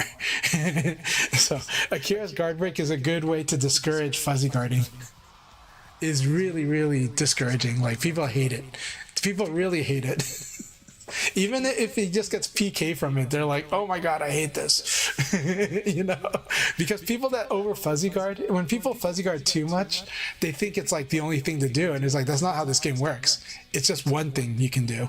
And it's a very strong thing you can do, because now your opponent has only a few things to deal with fuzzy guard, right? They could low kick you. Akira can low kick. By the way, low kick's not bad. So here's what I want you to think about. Low kick is like minus on hit, right? That's okay. When things are minus on hit, you can evade. If you know they're going to strike right away, you can evade. And if you know that they're going to, like, now they almost never going to throw, but if they did do that, you could just mash, right? So watch what they do when you're minus. And like setting up the minus situation purposefully and with a read is very strong in this game. Very, very strong. In fact, there's this concept we call evade jail. What does that mean? If I cancel an evade, because we know we can cancel a failed evade with a dash. So if you see me juke to the side and then crouch dash, like juke down, juke dash, those are evade cancels. If I do that for 1 whole second, 60 whole frames, there's no way I can successfully evade during those times. I have to wait a full second before I could possibly successfully evade something. So what does that mean? Technically, it means that if you're that you could, like, when someone's moving too much, they're doing Tekken movement a little too much, your Akira can just go 666p and they have to block it. Like, they can't evade it. Maybe they could hop away, or they would try to beat it on attack, which is just not happening, right? So now your Akira just rushes in. But even if you did 46p plus K, they couldn't evade it. And that's the biggest risk to 46p plus K. So now you do this and they block it and you fuzzy guard, because you can fuzzy guard after that gets blocked. So understanding that, like, that when they evade cancel, they take away their ability to successfully evade, which is the biggest threat to your bigger attacks, your long range attacks especially. And now they've evade cancel, so you're like, oh, I saw the juke and head bob, I am going to just do like the long range mid, and they've got to either block it or beat it on attack. So think about that, right? And now get back to what I was saying earlier. Yes, you're minus. They don't have guaranteed punish though. It's a mix-up. If you know how your opponent, if they have a habit on mix-up, you can reverse the mix-up. Means if you know they're going to throw, you can attack. If you know they're going to attack, you can evade. Especially if they'd like to do launcher, you can evade. If you're like, every time this situation comes up, he does launcher, oh, okay, I'll just sidestep punish. And it's actually a bigger punish than guard. So think about that, okay? All right, what did Loose Leaf say? So Loose Leaf said, okay, my VF is still disconnecting me, so thank you for the matches. No problem. After this battle with just Monica and Spacetime, we will start the next Leaf battle. Loose Leaf, thank you very much. I am happy that you are here with us. Keep it up with the Lao. I love your Lao. You're doing great, and keep it up with VF. I'm really happy that you're here with us, and let's keep sparring. And we'll find time, I hope. Lately, I've had trouble doing that, but we're gonna get there. We'll get back to it. So I am getting back into finding a groove with the VF schedule. I had a good off season, even though I was still active. But I guess mentally, maybe I had a slight off season. But I still love VF as much as I ever did. I just kind of was doing other stuff for a bit. But right now, this is a good time, and let's have some good VF training together, and let's. You know, March is going to be an amazing month for Virtua Fighter. March and April, maybe April, but March and May. And June, July. We've got a lot of really great months this year for Virtua Fighter. And April might even be Beat Tribe Cup, if I'm not, either March or April, but we'll see. But there's lots of good events. So let's try to keep reminding the community of the events. I'll try to, I think I'll try to start posting schedules for people so they can just, you know, and then the links to where they can get reminders, notifications on their YouTube, so they can watch those cool events.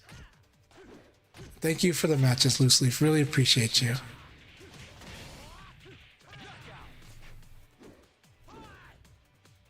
So, J. Valentine, what I will say is that it is a good insight that you said.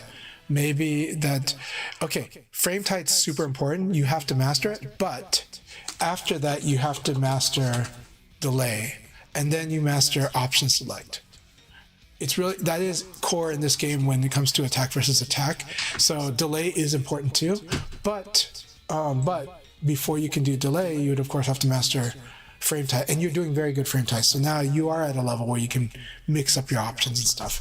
And once that fuzzy guard comes in, it changes things too. It creates delay. So keep it up. Keep it up.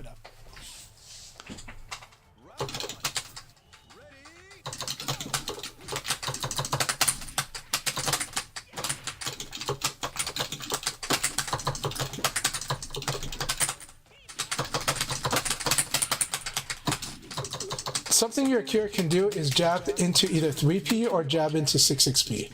Now it is tough to do, but if you can do that, your jab would be a lot stronger. Because right now your jab is kind of not doing as much with it. But even if they block, it would be big, right? So I'm doing this, see this jab elbow? Really strong. Akira though has a better one, jab 6XP, but he has to really buffer this, but it's really strong. See how that worked? Even if you block this elbow, right? It's very annoying. And then your opponent has to think about 2 attacks instead of 1. And it really messes with them. So right now this jab elbow is very strong against you, and I'm trying to show you how strong it is. And that's why I'm doing it so much. Okay, good. Ring me out. See if you can ring out. Yes. Good ring out. Good ring out. There you go. Take the win condition. Build win conditions. Basics of all strategy, right?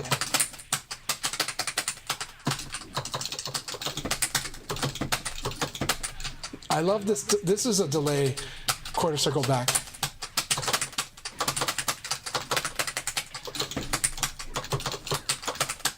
That was a good attempt at a guard break. That was a good attempt. It was not a bad option.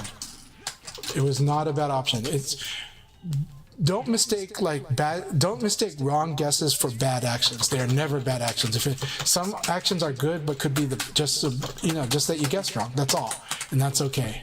Never take it bad. Never take it as like it's only bad if like your opponent's just doing the same thing over and over again. That's the only time.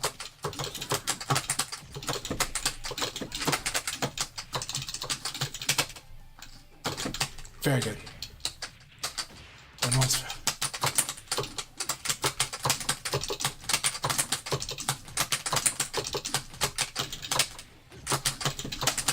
Very nice. I like this crush here. This was a speed crush. This was just like, I'm going to call you out for doing like moving back and then attacking. That was really good.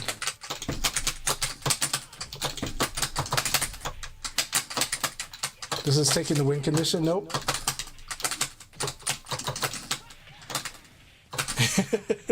This was me trying to make sure that I didn't ring myself out. But good game, good game. Good game, good stuff, good stuff. Good adjustments too. You started getting used to the jab elbow, really, or you were dealing with it well. So the jab elbow is so annoying. So jab is one of the very few plus on block moves in this game, and everybody's got it. So that +2. That said, there is a weakness. If you're able to buffer and evade when you block the high punch, you can throw. You can throw, you can evade throw. You block the high punch, you evade the elbow, and you throw them. Very strong.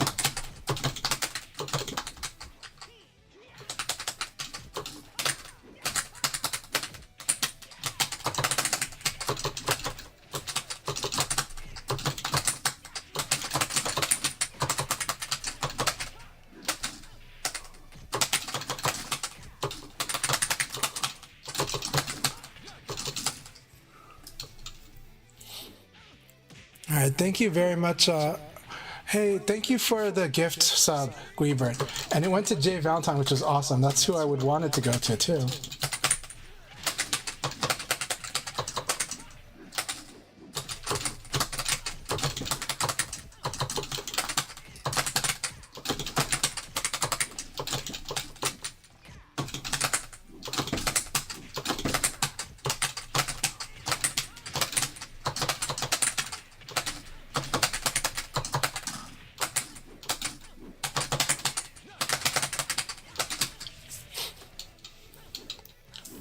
So in the awkward long range, a way that you can approach awkward long range, if you think your opponent's trying to set you up for something, is you can just do like a crouch dash into guard and then watch what they do and then try to trust yourself to react to what they do.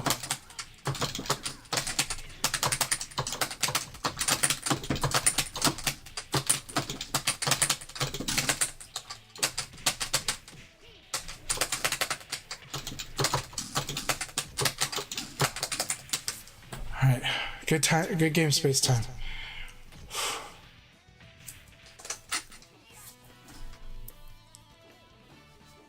What a knucklehead!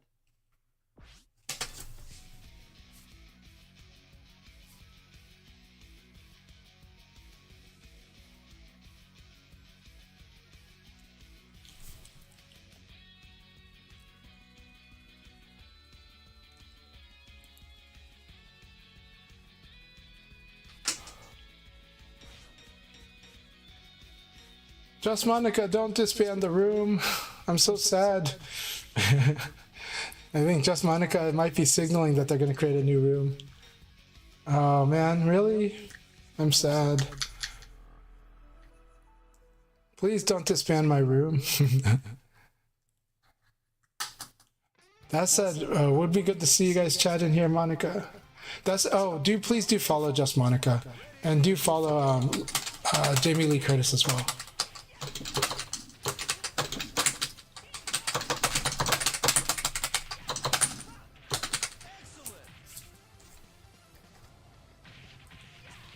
They're not a novice, by the way.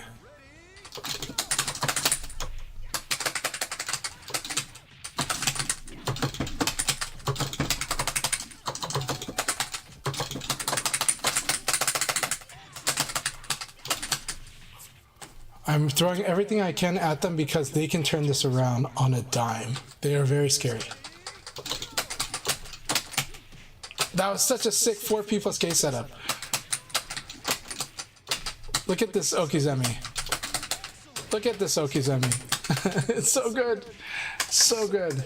I need to build that into my game. Oh, that was really cool.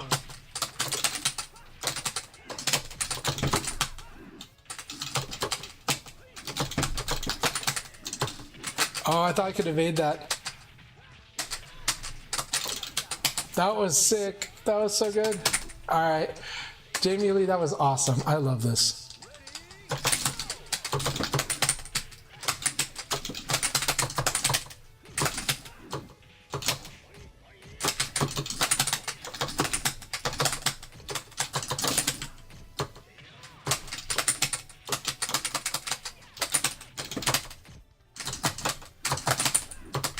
Wrong move.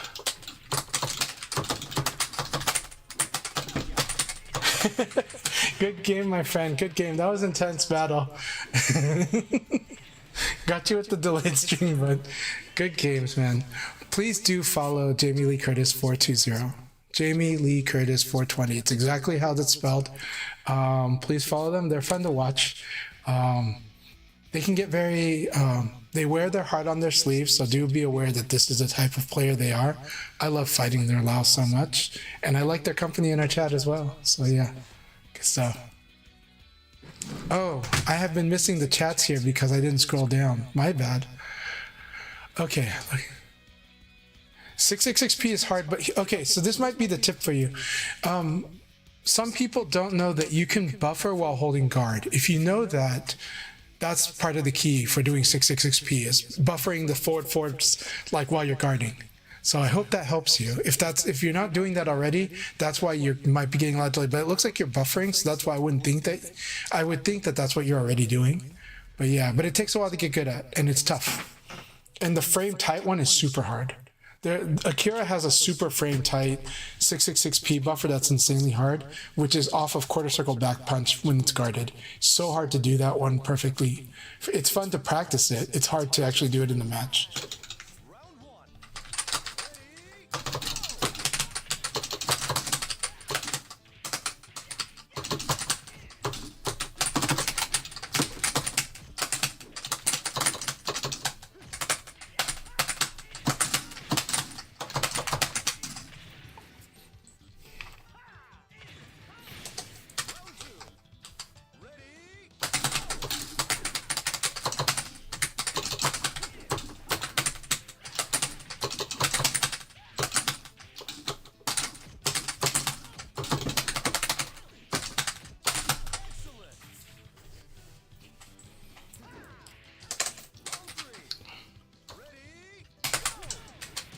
God, I can't believe 66p beats like low punch, or beats high punch.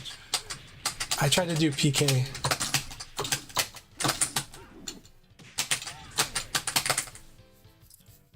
P beat PK. That's insane. Very good.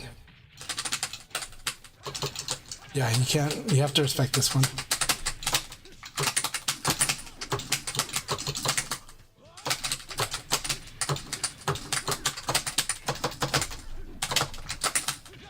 Very good.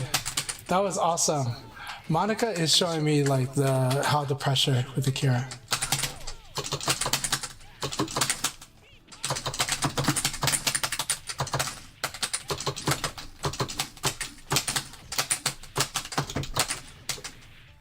Oh yes. Oh my God, is that ring out? No.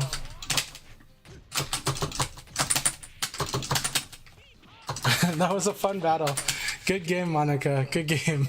That was so much fun. Awesome battle. I loved round 3 and 4 a lot.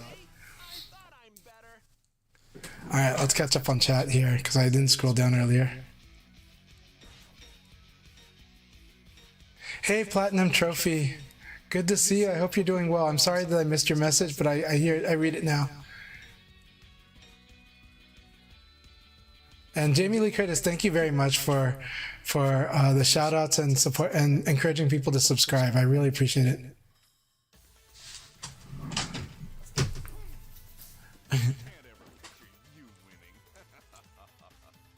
Everyone's talking about who took a shower versus not.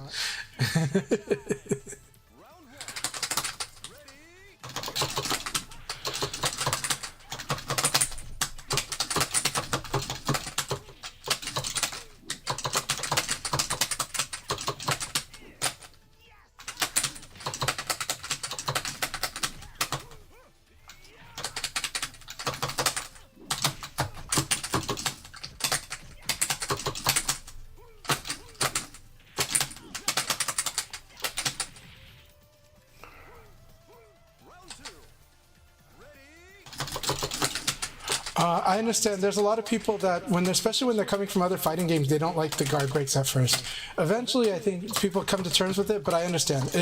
You're not the first person, Platinum, to say that you don't like the guard breaks off the bat, because a lot of fighting games condition you to always be defensive. Like that's just normal for a lot of fighting games. And VF, it's, yes, be defensive, but it's active defense. And that's a different thing. Oh, that was so good.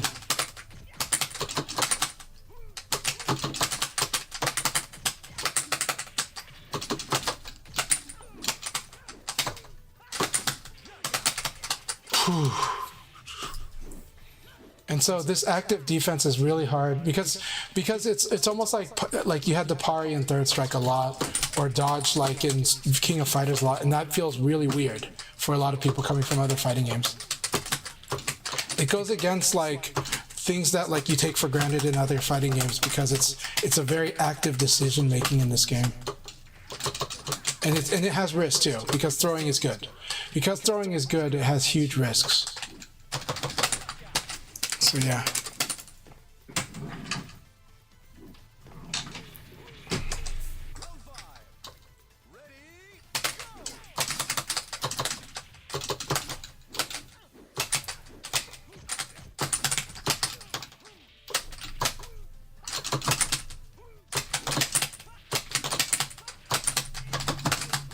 I see.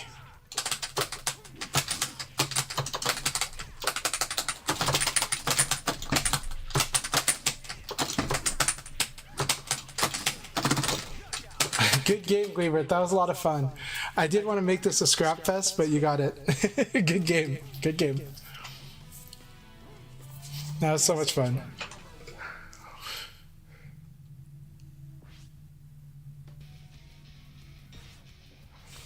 So what do you mean by untechable? Are you talking about catch throws?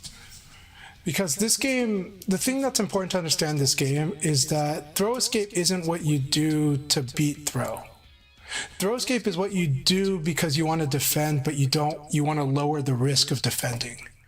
So it's built in, it's armor. It's just armor in this game, and you have to do it, but you do it to lower your risk, your exposure. In this game, if you know your opponent's going to throw, you actually should attack. And catch throws, it makes you commit even more to that idea. And so this game does want you to think very hard about actually attacking, even in a situation where other games might say you just never attack there. And that's why this game is about the player versus player more than just the matchup. And so this is really scary. And I understand because a lot of people, some people they like how freeing it feels, because it feels like an actual fight more. It really feels like a fight. But again, if you're used to other fighting games, you've been programmed to just do certain things. And then this game is like, well, if your opponent is doing that, you do that thing. But if your opponent's is doing something else, you should think about that. And this game challenges you to think about it, right? And so this game would rather you condition and play guessing games.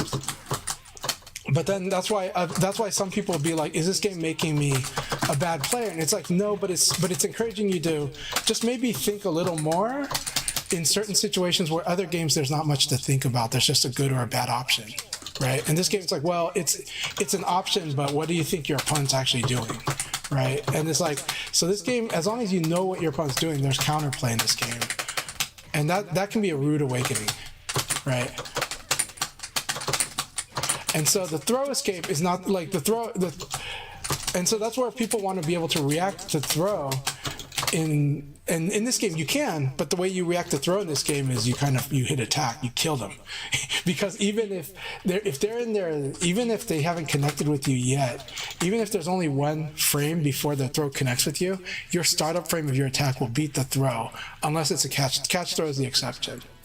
Catch throw, you have to rethink that situation a little, but not many characters have a catch throw, and they only have like 1 or 2.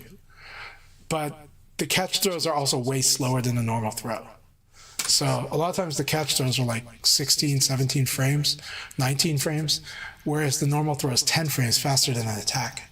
And so this game has some interesting things about it, and I'm not trying to dismiss the other games. I'm not. I'm just saying it is a clear difference, and I understand this this feeling of a cognitive dissonance. It's like it makes you feel uneasy, and you feel less secure because you're like, in other games, if I move away, I'm blocking and I'm moving away. And moving back and blocking is strong in other games. Why can't I do it in this game? In this game, it's like, no. This game actually specifically makes backdash vulnerable. This game, backdash is good if you can make your opponent whiff. The actual way the way to do Korean backdash in this game is to crouch dash forward and guard. That's the way. And this game, what it is it's prioritizing the fact that you have more options when you're close up than when you're far away. When you're far away, it's easier to predict. They've got slow attacks from this long range, probably a mid, maybe a high, and only a few characters have a low from this far away. So I don't even have to crouch block from this far away. I can just block when we're far away. And this game will encourage you to move forward. So see how I'm moving forward here like that? This is the Korean backdash of Virtua Fighter, right? This moving forward right here. He blocks my elbow, I crouch dash forward and I guard, and he has to do very specific stuff to beat this. That is the defensive. This game's turtling is up close, like this. See? This is jab, elbow. This is the power of, this is also why we say the best moves in the game are high punch, low punch, elbow, throw, but there's ways to beat them. Backdash is one of them. So backdash does beat the boxing because you're trying to outbox your opponent, right? Like this, right? But then I guessed wrong and he stayed still. It was very good. I did not successfully get him to whiff, so.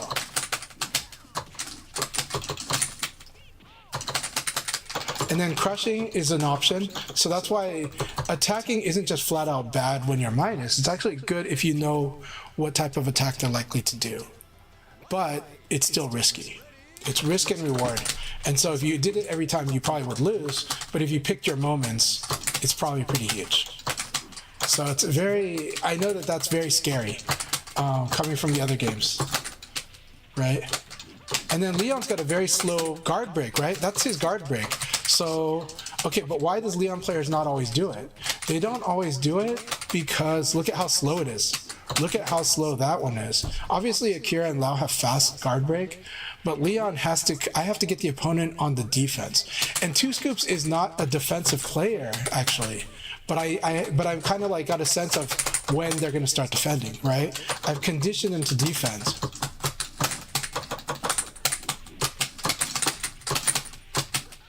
So that's kind of what's going on in VF. And so, that's just an example. So it's risk and reward. And now I've illustrated those things, but I hope that makes sense. And I sorry if the tone sounds aggressive. It's just that I'm in the middle of a match. but I really am happy to have this conversation because I love that you're expressing your experience honestly, because that's the best. So we can have a good talk about it, right? This was a successful use of backdash right there, right? So I successfully backdashed into this, right? Got them to whiff, hit them with the 4-6K, which leads to one of the better combos for Leon against Sarah, right? Yeah, good games, 2 scoops. Good games.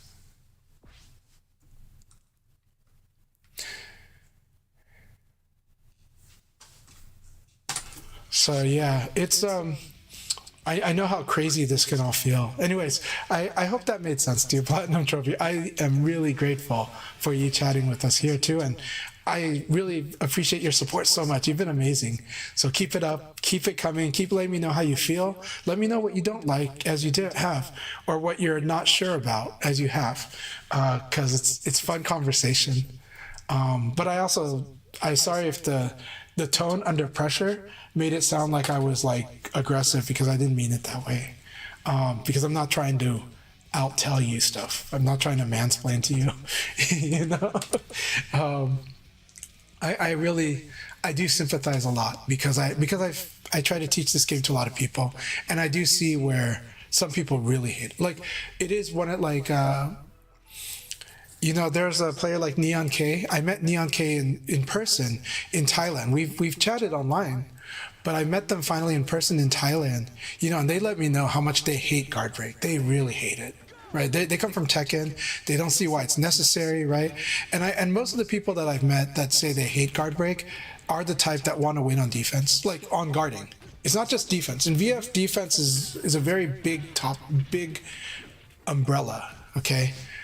It's because it's movement, it's guard, it's evade, and it is in those other games too. But a lot of people are specifically thinking they want to guard a lot and they want to win on guard. And a lot of people that I've met that want to win on guard also tend to think, I want to outplay my opponent. I want to punish people who are stupid. You know, like I want to punish people for swinging like a gorilla. And then they feel like VF doesn't let them do that. They feel like VF rewards swinging like a gorilla. It does if you start throwing too much. It does if you're not buffering. If you're buffering, you will actually kind of force them. But this game's successful defense is 2-part. It's block and then buffer in the response. Block and attack, block and throw.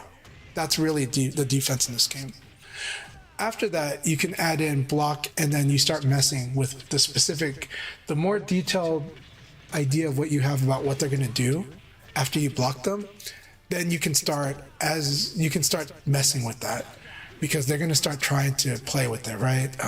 If they use backdash, then you might block and then you crouch dash, which sounds bizarre, but you crouch dash, you have the advantage anyways, and then you realize they do the backdash, so you launch them, you know, something like that. And that is a very advanced way to think about it, and I'm not trying to say you need to do that now as you're learning the game. I'm just saying eventually it gets to like stuff like that. But what I will say though is that actually crouch dash is super good. And if you get comfortable crouch dashing like wave dashing in Tekken, and then also thinking that this is actually the defensive movement of VF, it changes things. And it also might change how you feel about the guard button once you get used to it. Because what I do is I crouch dash and then I standing guard. And then that turns into I crouch dash, and if I see an attack coming, I just hit guard when I see the attack coming.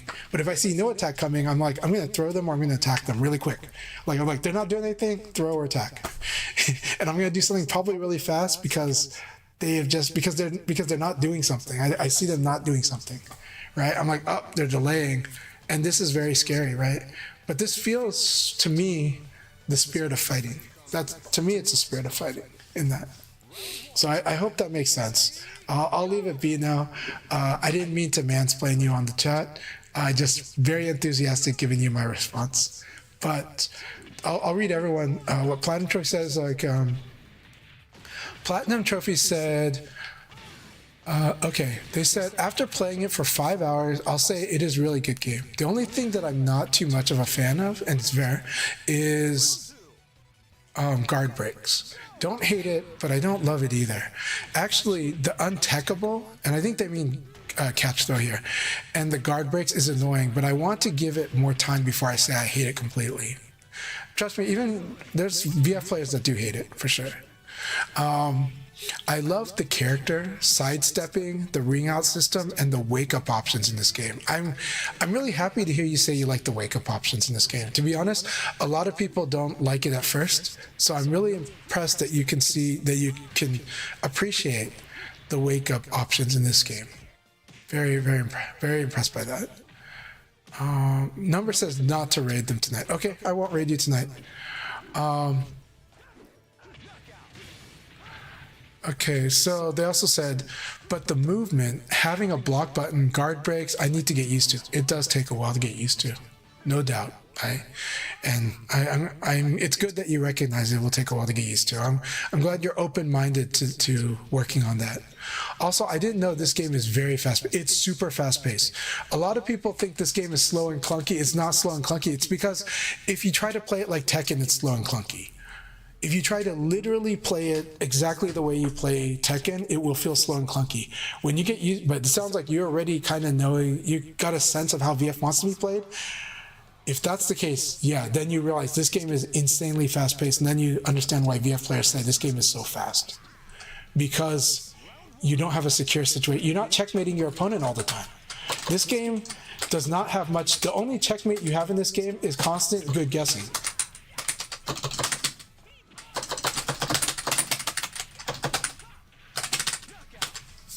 So the only checkmate in this game is constant good guessing, right?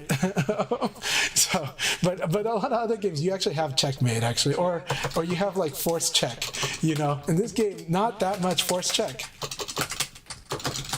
I make it look like it, but that's only because of guessing, right?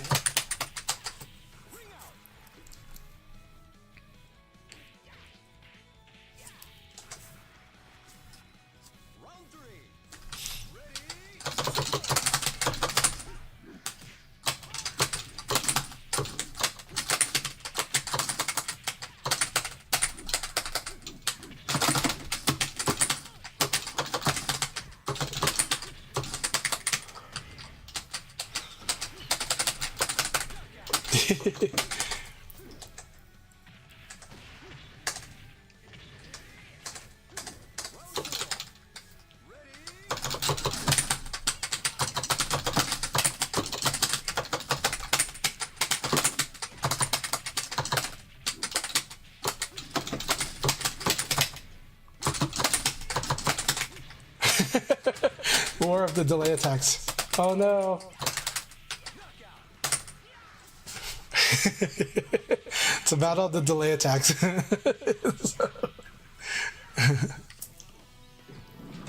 KK Monica.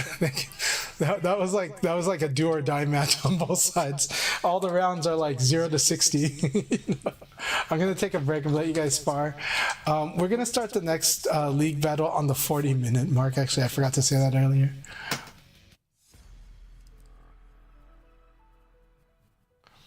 Loving the chat. I love when people interact with each other.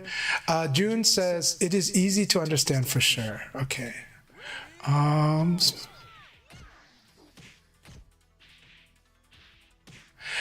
We talked a little bit about 2xKO. What I will say is that the only thing I said really was that I feel for the people that got laid off a lot.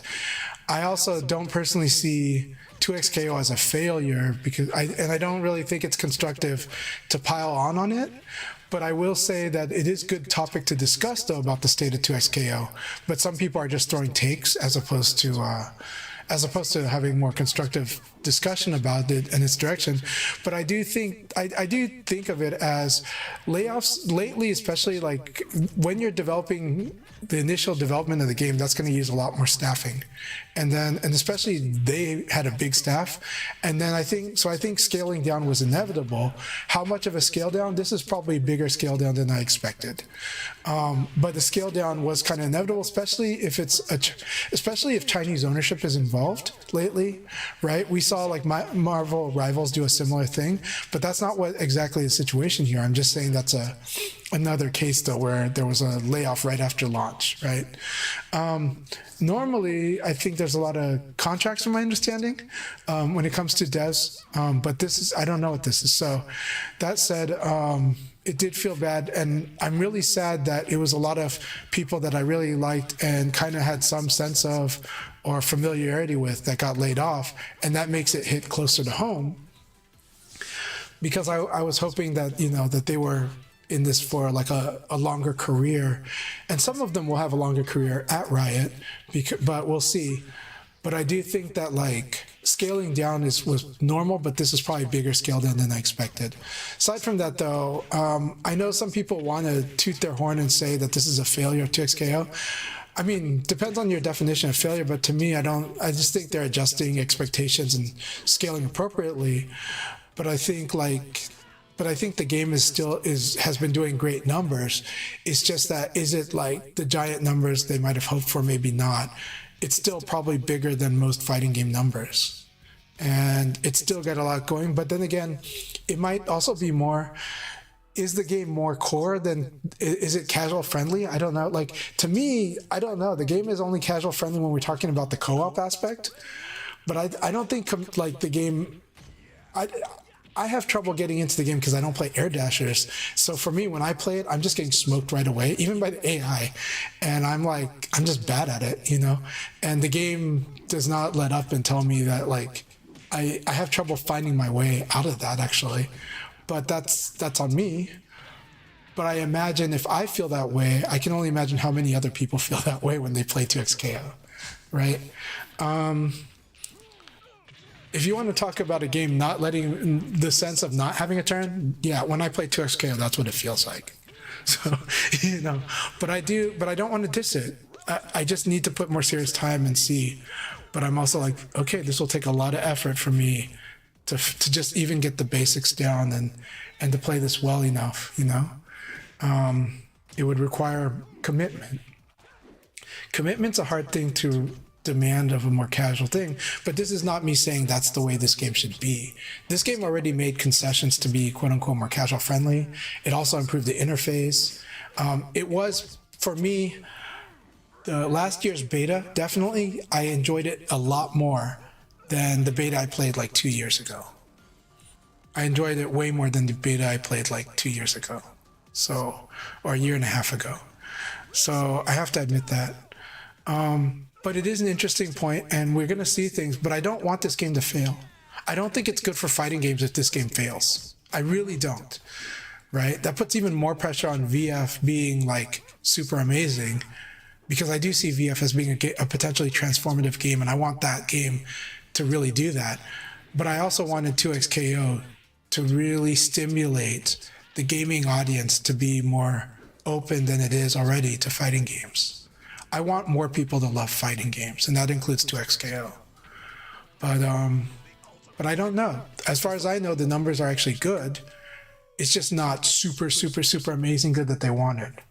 The mix might be more hardcore than they wanted. I don't know. They didn't say that. That's just us interpreting. So that's my take on that's all I kind of said about 2XKO. That's my position on it. I don't want to really pile on it because I think a lot of those are bad takes. I do. I think people want to believe it's going to fail, and then they say it, as opposed to like actually reasoning it throughout and kind of seeing and even looking at it as, well, what could the upside on this be? I think those people just don't like the game and don't want to like the game either. And I think the fighting game community is a lot like that. But the truth is all fighting games need more new generation players. Whether it's 2XKO or another game, or Virtua Fighter, or Street Fighter 6. But for fighting games to have a future, it has gotten Just Monica's generation. It has gotten the COVID generation. So we have gotten, the COVID generation has definitely got a lot of fighting game players in it. And I'm so happy about that. But there's a next step for this for fighting games to really be a real thing on the minds of not just the fighting game players, right? It's got to be on the mind of the publishers and the studios and potential investors and everyone else. It does need to be good entertainment. Otherwise, Otherwise, everyone's just, all the fighting game players are just beggars again. So, yeah.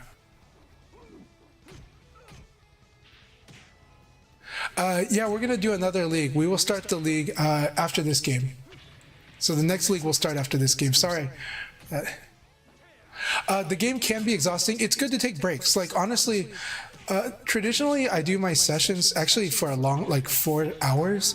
Today will probably be 3 hours.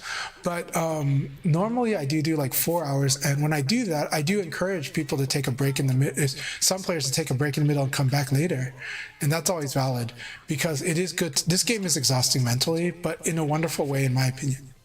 I can play this game for 9 hours straight, but and I have many times. But I will say it can be very mentally exhausting. My trick is that I've gotten comfortable with the game where I've learned how to manage different levels of focus. So it's whether I'm focusing on decisions, in which case I might be slower, or I might let myself play really fast. It autopilots a little, but it's like you're steering autopilot, because that's how a pilot actually pilots a plane, is they're managing different levels of autopilot. And if you get to doing that, you're able to sustain many different levels of performance, and you can change the gears.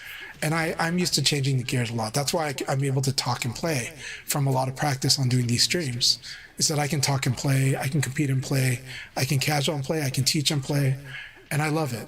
This game engages me fully, no matter which of those modes I use. I still have to think on my feet. It's just how much steering do I need to do, you know? But when you're learning, that's a lot. And so that's why it's like, yeah, take your breaks when you need to. And then, all right, we're going to start the next league battle now. Good luck. Have fun. This will be fun. It does feel so good when you get a read on someone. You're 100% right.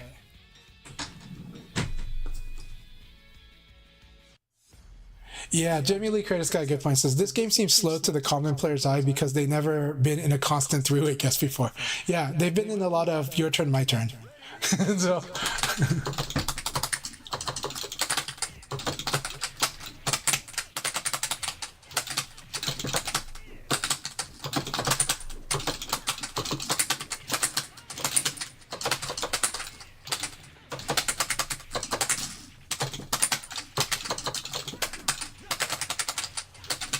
So I'm using a lot of backdash evade and evade against it. So this means that throwing is good. Now that said, Jackie does have some tools for this. If you can catch it, crouch dash into uppercut is actually very strong, but it's risky. But it has to be that only when they're committed to attacking. Because if they're just moving, then it's actually not too bad. But if you crouch dash into 6P, very good. Yeah, that one is a good way to do it too. Very good. I like these adjustments.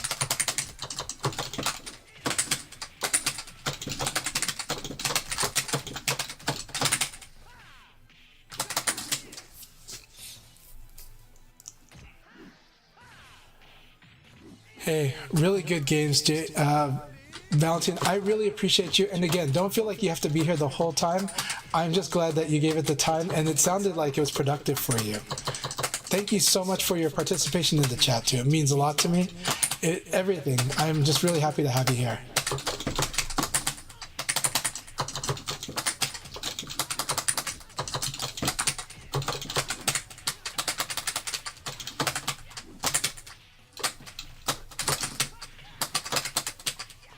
All right. Good game, Space Time. I had to do a lot of really tight. I did a lot of really tight play, but it was really engaging, exciting for me. That said, I am using a lot of backdash evade and delay evade against your Jackie. So it just means that attacking is happening at a very certain timing, like a lot. And sometimes you are buffering it, but the backdash evade is actually covering the buffer too, because I'm trying to do it really fast. Like I'm doing a buffered backdash evade. And so because of that, if I get it right, I'm able to kind of evade both a little. But what I would say is, you can do crouch dash into 6P as a way to check, and then you fuzzy guard if they guard it. The way that you play, I think you are doing it a bit. And then crouch dash into uppercut might be if you see certain aggressive parts of it. All right.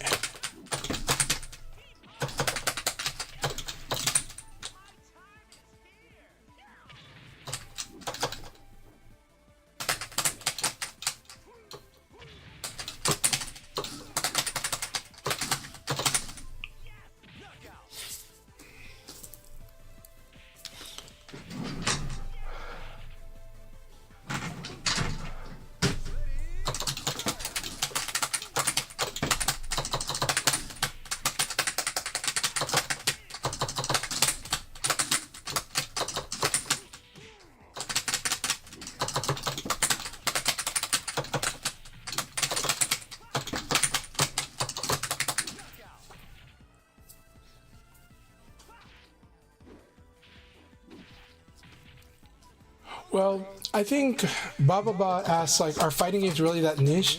I think fighting games have gotten more popular with Street Fighter 6 and with even with 2XKO to an extent and some others. But the problem is they do run the risk of being very niche because the challenge for fighting games is retention. How can you hold? Can they hold players? So can fighting games keep the players that buy them and play them, right? And so that's the challenge for 2XKO. And 2XKO, I would like 2XKO to succeed also because it would encourage the free-to-play model. I would like fighting game players to be open to fighting games as a service because I think that is a more viable path forward and it has potential. If fighting game players would be a little more open to rich people paying a lot to get cool stuff while everybody else gets the game cheaper, I think that would be cool. It does mean that you don't get everything if you're not rich, but you don't need to have everything. You just have to have the game and just what you want, just what you need, you know? And I think that would be better. I think fighting games could be more, it does mean that the game might not be permanently, like it could be lost the moment the service is gone. I get that. That's the risk and that sucks. But I think it is the more viable path forward for fighting games. I think there could be ways to make fighting games fun to do, like the quest mode, like world stage mode. I think that's a huge thing if done really well. I think the cosmetic element has potential, the expressiveness, even the world tour mode in Street Fighter 6. I'm not the biggest fan of it, but the idea of the hub and done well, I think there's potential. I think there's potential to get the right hooks and to make the game more fun as an activity too, while still having the core fighting game itself be really what it is. I think there's ways to do this. I think it's possible. And I think it's the only real way forward for fighting games to feel a bit more secure going forward. But I know and that's not for lack of trying. All of the ArcSys games do a hub world and stuff like that. But it is tough to do it in a way that would just... it's like you want to have your cake and eat it too. It's just because you want the game to be successful and you want it to be relevant enough to keep supporting development of it so that they can make future versions, you know? And so I'm hoping for a path forward that works. Now for me, I can play this particular game forever for the rest of my life. I'm okay with that. So, so it's got to be made for a new generation. But I'll be happy even if the new VF is not for me, which I think it's going to be for me. But even if it was not for me, I want to see it succeed. I want to see Virtua Fighter succeed. I want to see fighting games succeed. And it doesn't really do that by having big failures.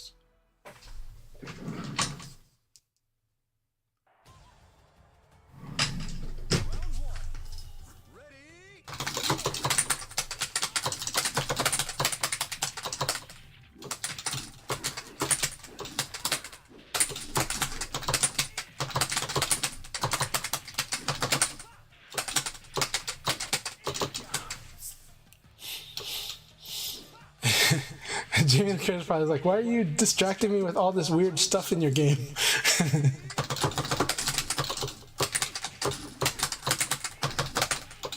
I like that evade.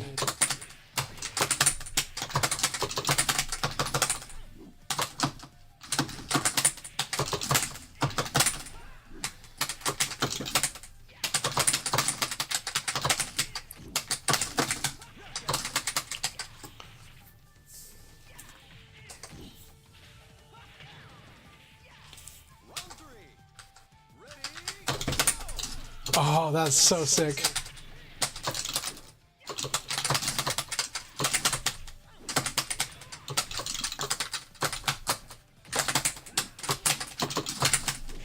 That was awesome. That was sick. I love this combo too. That was really awesome. That's the Leon combo. I need to start doing that combo. It's not hard to do, I just have to do it.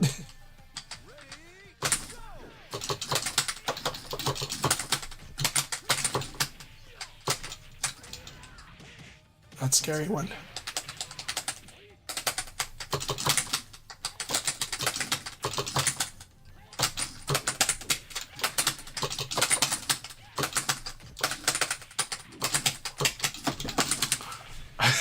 Good game. Good game, Jimmy. Jimmy Lee must be like, why you keep mashing? You know? It's like that's how Leon plays. That's how my Leon plays. It's just like, why you keep mashing? Probably I can feel it. I can sense it. Thank you for the battle, my friend. Thank you very much. So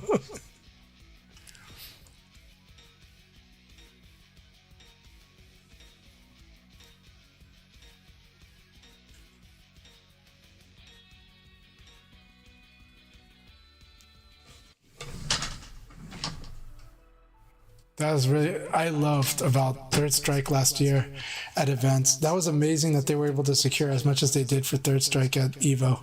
That was like amazing. I do feel that 2xKO doesn't really address the beginner problem that well, except for the only thing is that, and it is a good idea, is the co-op aspect of it, but that one's a tough one. But I do think that's fun. But at the same time, not everybody plays Super Mario Galaxy that way either, right?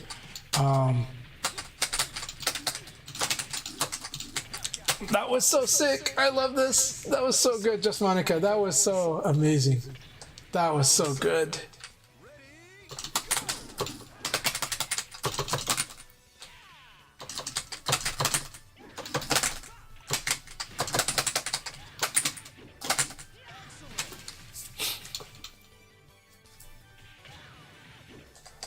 We do need new TOs too. Yes, new generations of TOs as well.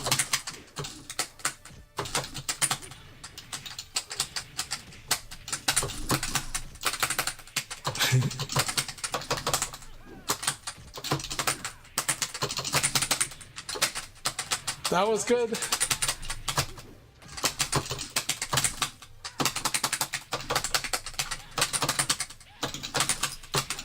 I like the Abari. I like the Abari here. I should have just gone for something more secure, but I like the Abari. I like the duck. That hurts. When you see a whiff, sometimes that's my opportunity, right?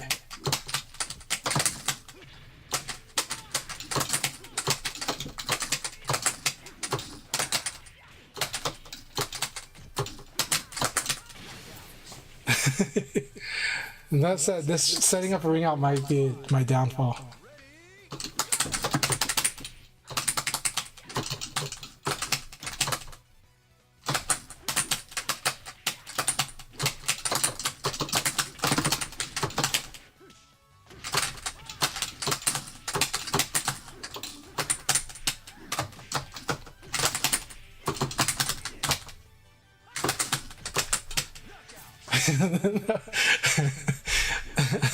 I think I caused them to confuse a little bit because I guessed twice in a row. So, good game, Monitor. Good game. Always so much fun.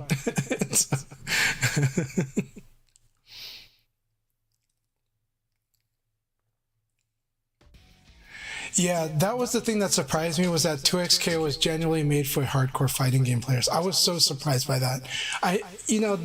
It's kind of true of Riot actually too, but it surprised me. When I finally touched it, I was like, man, this game is. I thought this game would be like beginner friendly. Like, this is not beginner friendly at all to me. So it was just like, wow, you know. So.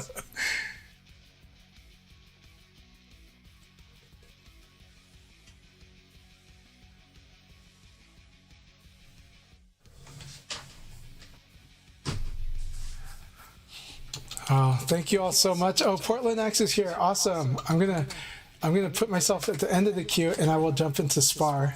But Portland X, welcome. Good to have you here. Let's keep it going. Let's get some training time in for Portland X. He's just been so cool. More for the Kage army, or for the Kage clan. We gotta call them the Kage clan, right? But then again, it would be bad if we called them the KK. So, you know. So. Kage Legion and the KL. We don't want to call them the KK. So.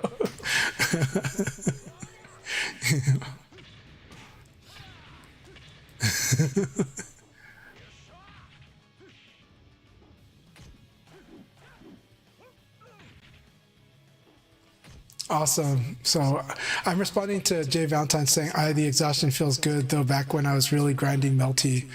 Melty is an awesome game. I haven't gotten too much into it, but seeing the passion players have for it, especially the older ones, it's really exciting.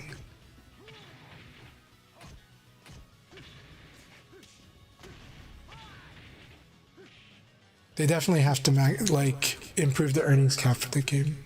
It's 100%. It sucks, but it's the way it is.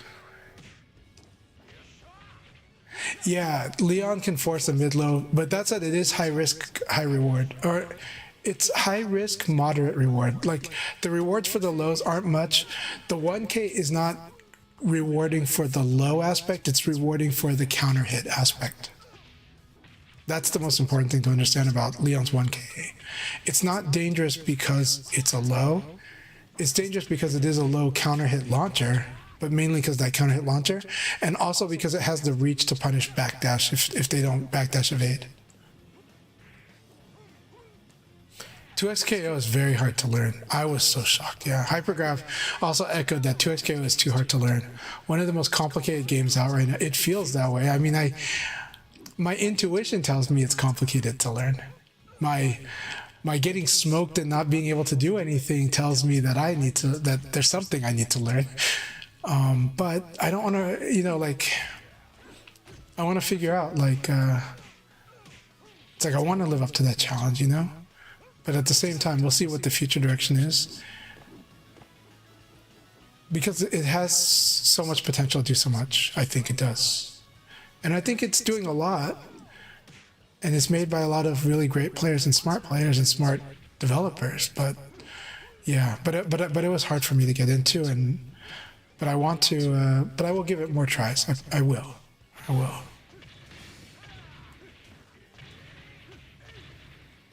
All right. See, by the way, okay, Hypergraph says, by the way, Chanchai, I pulled out the Jeff today. Koen Raku said my timing is way better on him. I think I'm less worried about buffering everything. Plus, it is more poke-based. It's that, but it's also heavyweight versus lightweight. You can win on the priority more. So the neutral will feel better for a heavyweight character, even though you're not using an 11-frame jab. And yes, Kage has 11-frame jab. But that's a 1-frame difference. Jeffrey's pokes are going to out-hit a lot of attacks. So the neutral will feel better. That means the delay can feel better.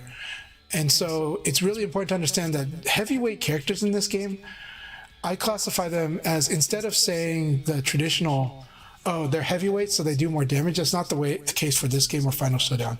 It's heavyweight characters are more technical because they have a little bit better strings, which is ironic and counterintuitive. And because they hit harder, they can win exchanges that are more neutral oriented. Because of that, they can do punch, and that second punch can out hit a lot of things. They have more high mid strings. They have a lot of high mid. Jackie does too, but the heavyweight characters really have a lot of high mid, and that changes a lot. It changes a lot. It means their strings are actually more scary to deal with. That's what I kind of realized the more I fought more heavyweight characters with Ultimate Showdown. Was that this game changed the definition, or changed the idea, the notion of what heavyweight means. It means, yes, you got to learn new combos against them, but you also have to learn how to fight the neutral against them differently because they can win on damage when things are played on 1-frame differences, when things are played on really tight neutral, right? I was getting out-hit by a lot of stuff once I started having regular heavyweight opponents. And Taka, this is also why Taka's 6 XP is so good. And Jeffrey's 6 XP also good, right? For the same reason, except Taka's is more scary. But Jeffrey's 6 XP can at least still set up a lot of stuff too. And so, yeah, it's one of those where you're going to feel like you have better buttons because you win priority. And it's a big difference.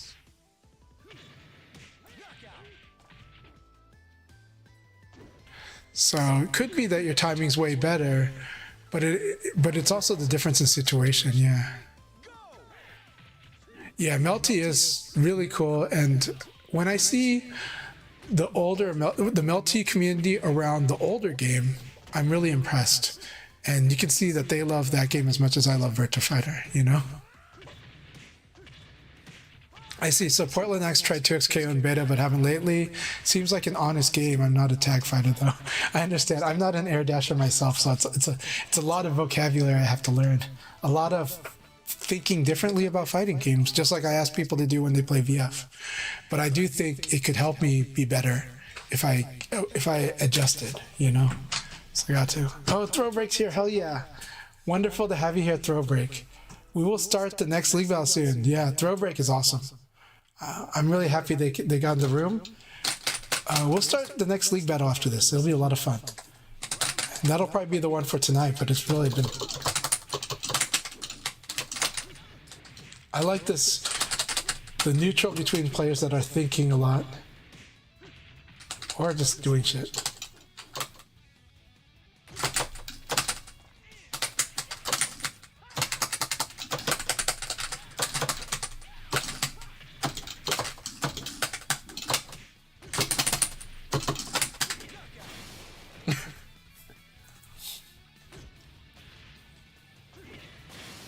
I just think it's funny how the way that broke the fence. Yeah, I can't secure. You can't do this. We challenge everyone's meaty timing. My Leon will always challenge it. Oh, let's ring out. Yeah, Akira is very good at half wall stage, by the way. Very, very good at half wall stage.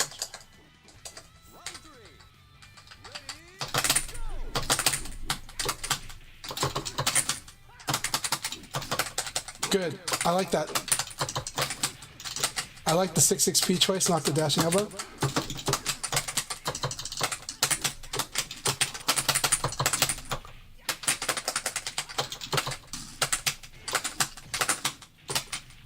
I got my own ring out. Yay!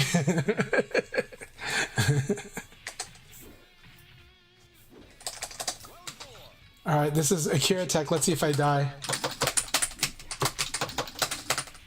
This is like special Akira Tech. There. Yeah, just stay still. That's the anti-tech.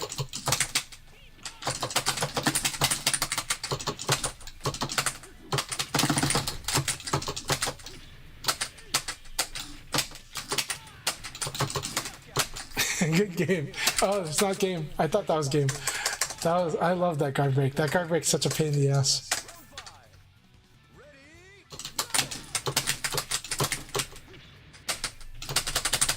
Oh, I thought I can tech here. Good game, Anka. That was so much fun.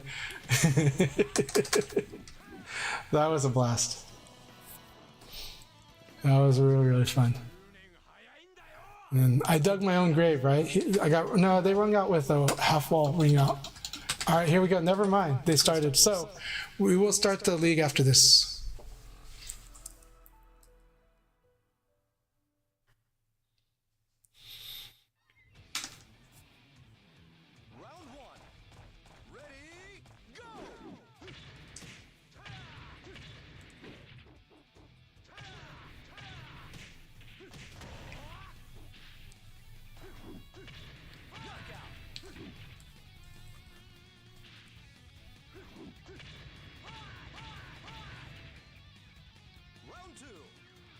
It is good to set the delay to 3 or 4.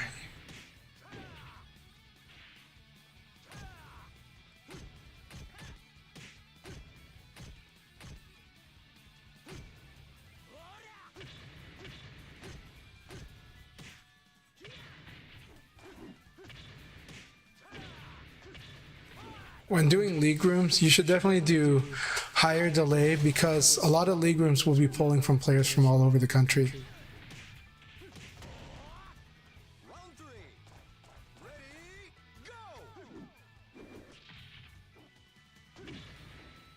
Yep, there you go.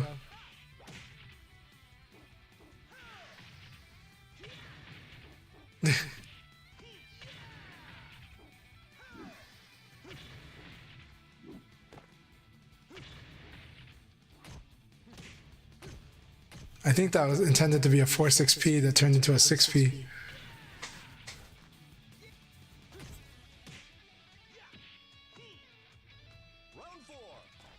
We do have locals, yeah. We actually have up to 3 locals a week in Portland. Right now, we're mostly just playing on Mondays near my home, but actually, we have 3 venues. We actually have 4 potential locals that we do. There have been times where we did all 4. So Monday, Wednesday, Thursday, and Friday. And so Portland, we got quite a bit of local options for us for VF, and so yeah. We used to do monthly tournaments, yeah. So there is still monthly tournaments, but VF hasn't been as active recently. But all of 2025 we had tournaments every month in 24.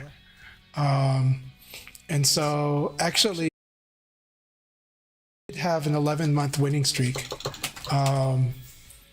Not just Portland, but for the whole Pacific Northwest of tournaments. So that was a lot of fun. Now, a month before my win at Fight Kingdom, I did lose to R Panda in the grand finals, and then I won at Fight Kingdom. But my goal, but I was hoping to go in, with a full record, all the way up through up through Fight Kingdom. But that said, it was really intense competition. Had a blast. Had amazing times. Lots of fun.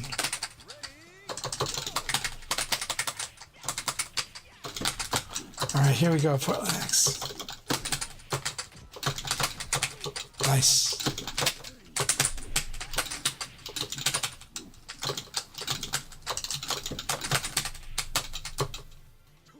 Nice throw. The downside here is you're at a big disadvantage after it. As long as I don't attack into those hit frames, I will be able to punish, or I'll be able to hit. Very nice. Nice wait and throw. All right, I eat it.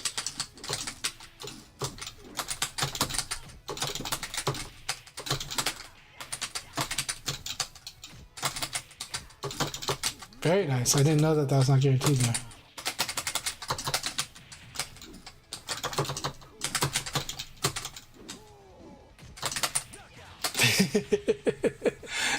It's a really fun move to use. I like to use this move too. I like using that move as well. So this is elbow into fuzzy guard. If you block my elbow, I can fuzzy guard. So then you can like buffer in the delay throw if I do that. Meaning you could wait and throw, but I actually do a delay throw by inputting a crouch dash into a throw really quick, like this. It's really fast. It's like boom. Like this, right? That's a delay throw. It doesn't even look like a delay throw.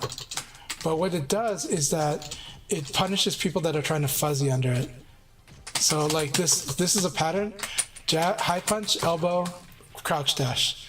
High punch, elbow, crouch dash is the fuzzy guard. This is setting up a fuzzy guard or a decision if I counter hit with that elbow. And that's why the throw whiffs. That's why the throw whiffs right there. And so becomes a little trickier, right? But it was good when you did like the low attack. That's one way to beat a fuzzy guard. So keep it up. And I look forward to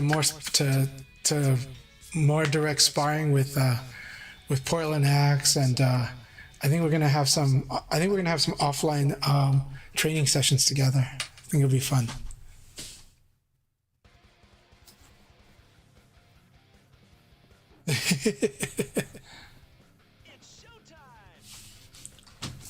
There's a time for everything in VF.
I'm glad I got it in time. It's very scary. So I was like, I'm gonna gamble on speed. Gamble on speed.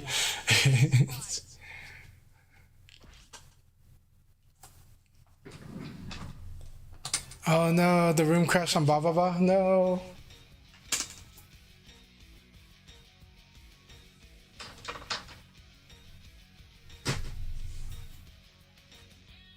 Is a 6-pound spring housing it can be tough, it can be unwieldy, but you're a strong dude.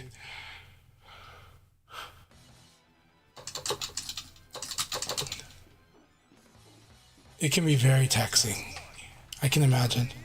I don't like, that's actually the reason I don't like playing high tension myself, is I've enjoyed it, but I've also found myself like not lasting long after it. Nice.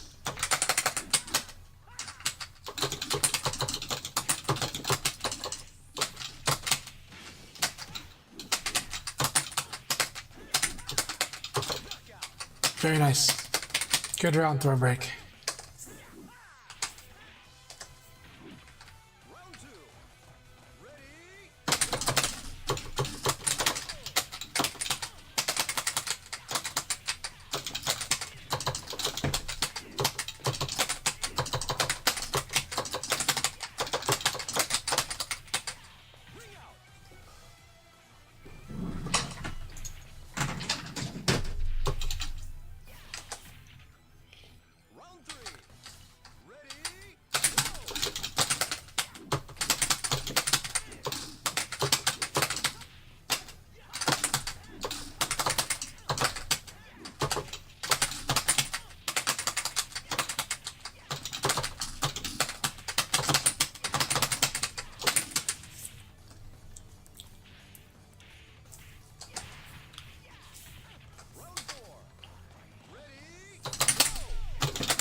War of the power kicks here.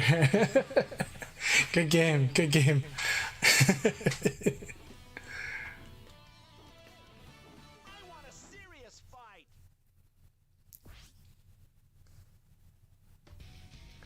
Zangief Earthshaker stick. I do think, well, like, Guibert is able to break staggers for sure.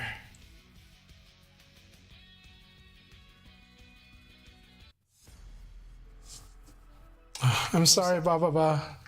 I was really happy to have you here as always. Thank you always for your support, though. Round one. Ready, go! This will be an exciting match to watch. Oh. That was probably good that Jamie Lee didn't try to punish after they evaded the 6-2K. Why do I say that? Because I think Wolf's 6-2K, I think it's a super crouch. I think he's so low profile that even though sidekick normally would be the thing to do there, I think sidekick might whiff. And so I think Jamie Lee was smart to not do that. This is an awesome guard break. Love it when Lao sets up the stance guard break. It's so cool. I am not good at doing it myself. Yes, I can set up Leon's guard break. I am not good at setting up Lao's guard break yet, but I plan to eventually be. At least not the stance guard break. I do like using Lao's normal guard break because it's so fast.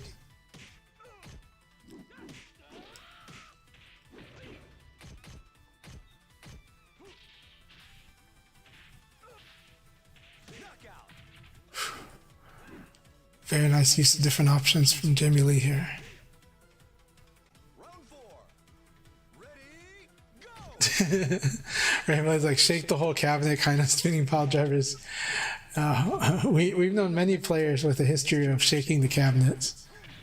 I do wonder like what happens in Japan if people encounter someone that shakes the cabinet. But in America, we've known many people that do it.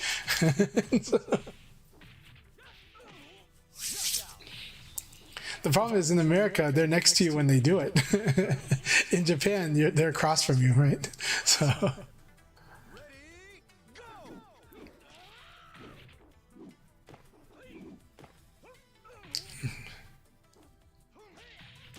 nice standing palm. And these guesses are really on point. And I love Jamie Lee's use of 4P plus K. I'm trying to be as good as they are with it too. But they're very good at using it.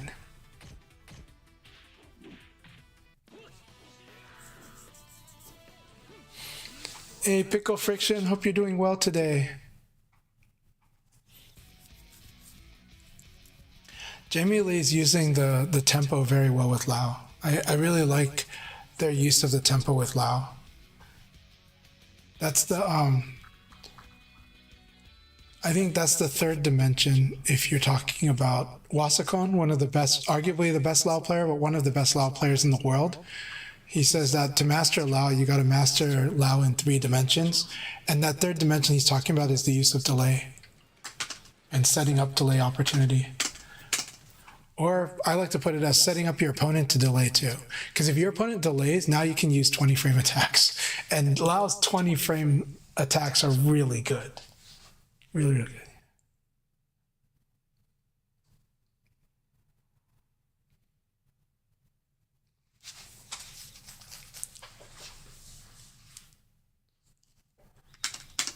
It's okay. Once Guibert lowers the tension down a little bit on their lever, they're gonna have that technique to really mask their 360s.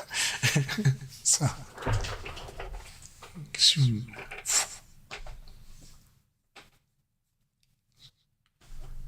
it's gonna be like bowling for them. Even less than bowling. It's gonna be doing a swirly.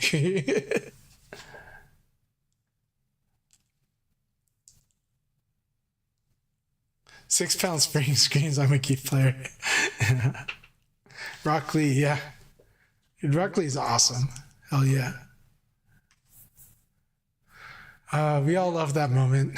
We all love the moment when Rock Lee fought Gara up until his stand crushed his leg. Yeah.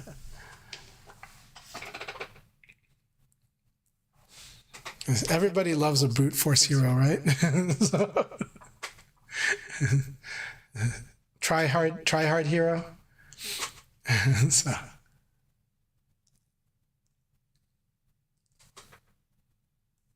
Very iconic moment. So cool.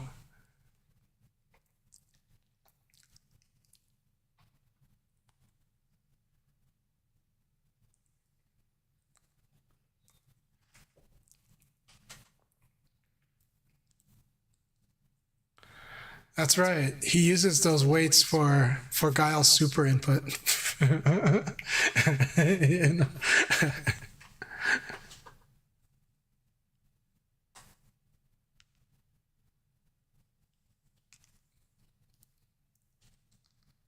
Strong left arm, small right arm. Yeah. You never know. Maybe there's other activities to strengthen that right arm. You know?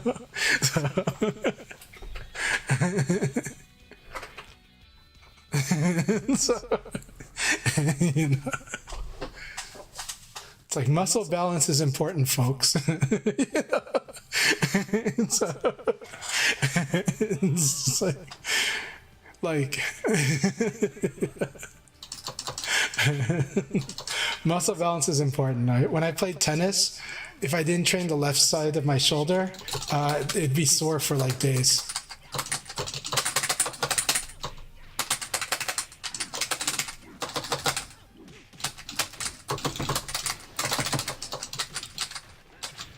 So good. Look at that. Oh my God. I held guard, but I did guard too early. So this is the no guard when you hold guard too early from a tech roll. You gotta let go and you gotta hit guard at the last second. Otherwise, there's a chance you might not have a guard.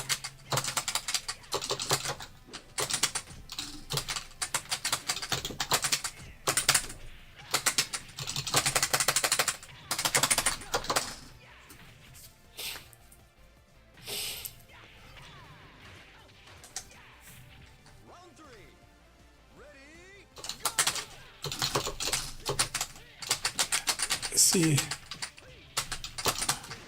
What do you think I'm talking about? No, I'm just kidding. No, I'm just kidding.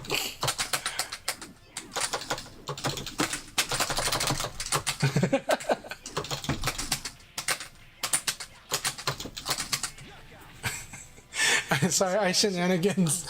I got to take this round with shenanigans. So.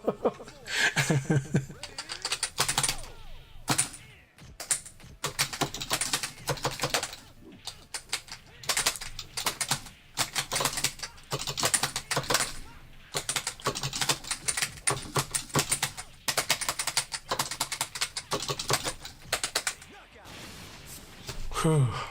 So this thing here, this kick is like 11 frames. So you have to do something really fast in this situation, like a low punch, to stop that. But yeah.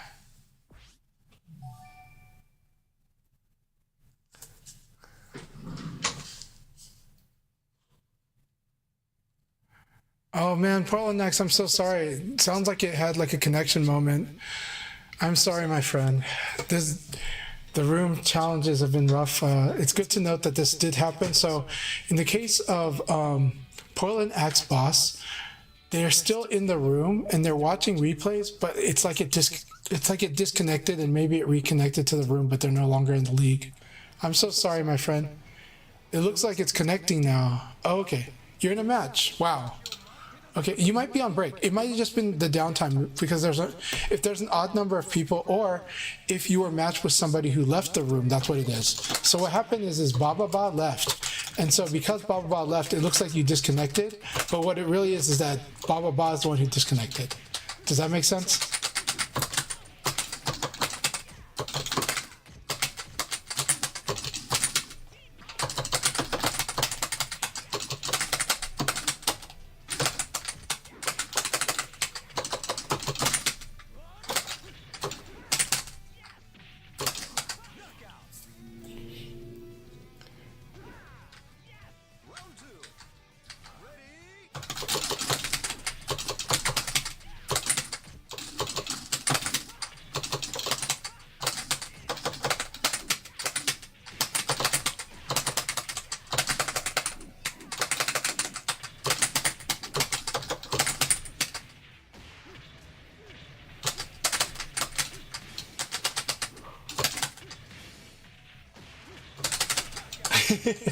This is what you get for trying to wild out on Monica.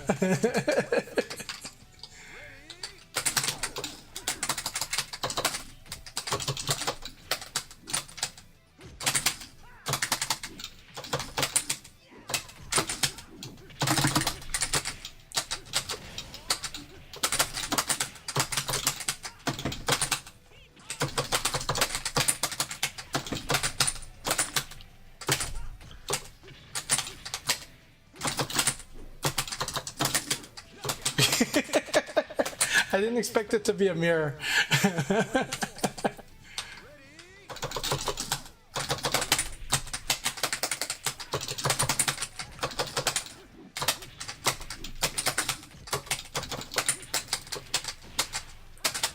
I like that.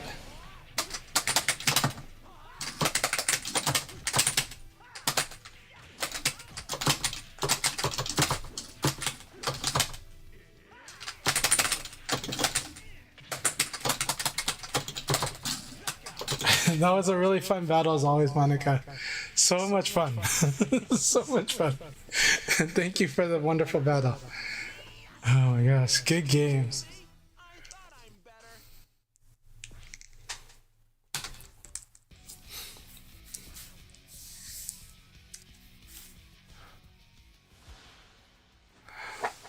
Thank you all very much. I had a lot of fun.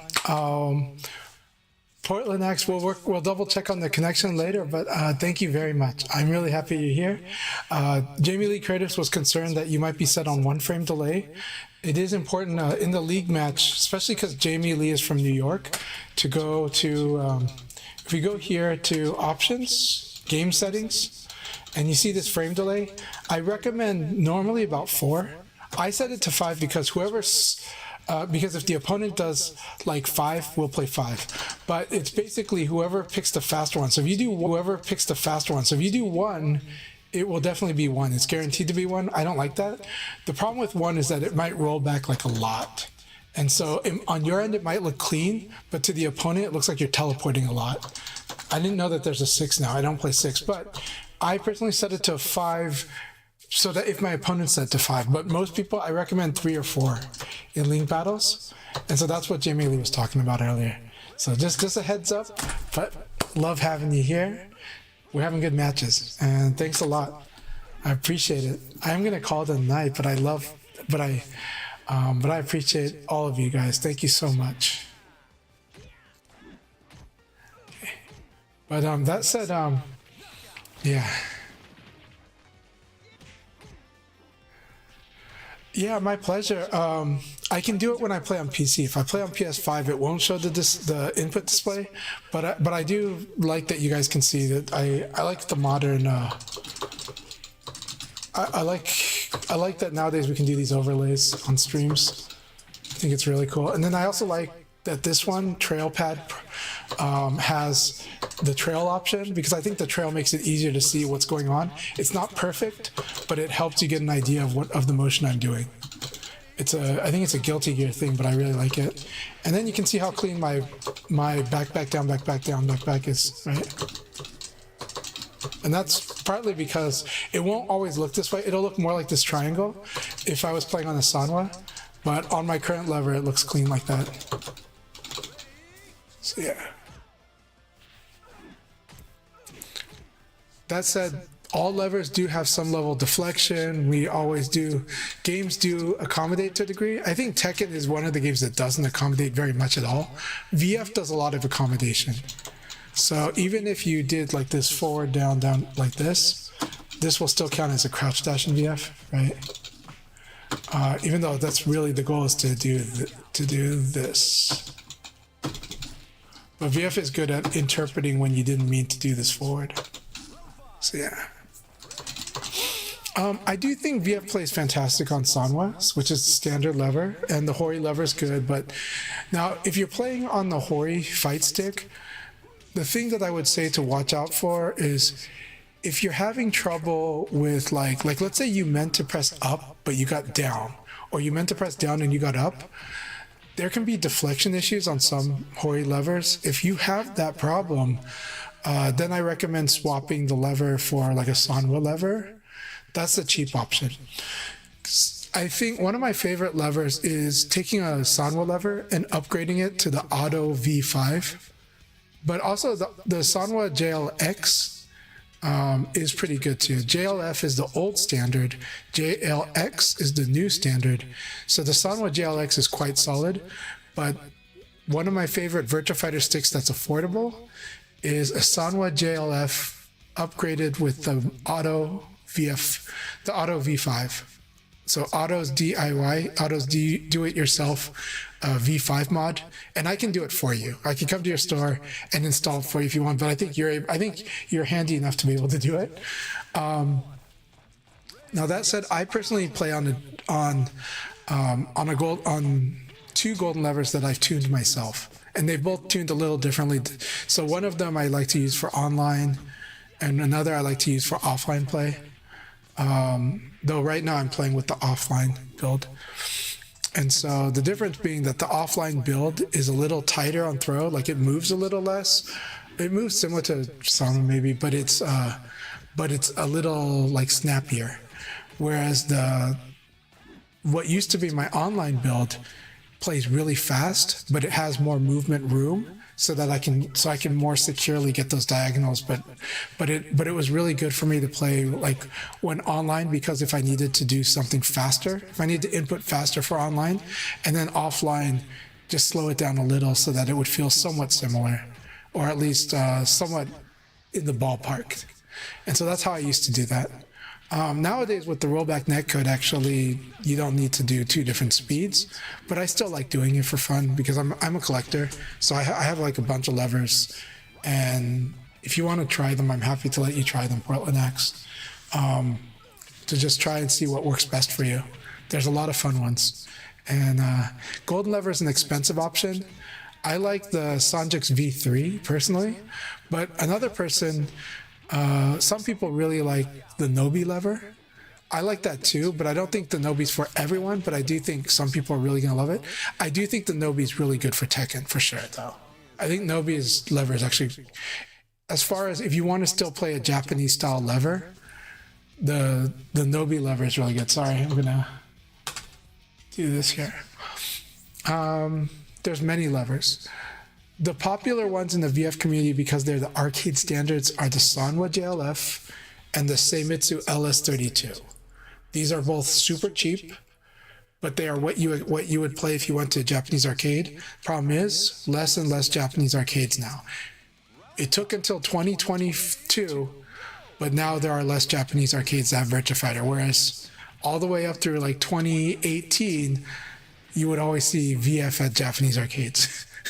And you would still have a lot of Japanese arcades, but in the year since COVID, not many Japanese VF arcades anymore. But there are some. There are some great ones. So if you wanted to get used to playing that, Arcade Mikado, you're playing on a really beat up Sanwa JLF. You have to build technique like I have, which is being able to manually control your neutral. Or one way to do it, be very violent with your motions. Like when I played in Japan and when I played in China, very violent on those arcade cabinets so that I can get the motion that I wanted, but I had to be pretty violent with it. I had to really hit those diagonals pretty hard, and I had to really hit those sides pretty hard and really make sure that it goes to neutral, like almost manually control the neutral, just because the pro players are just wearing those levers out really fast.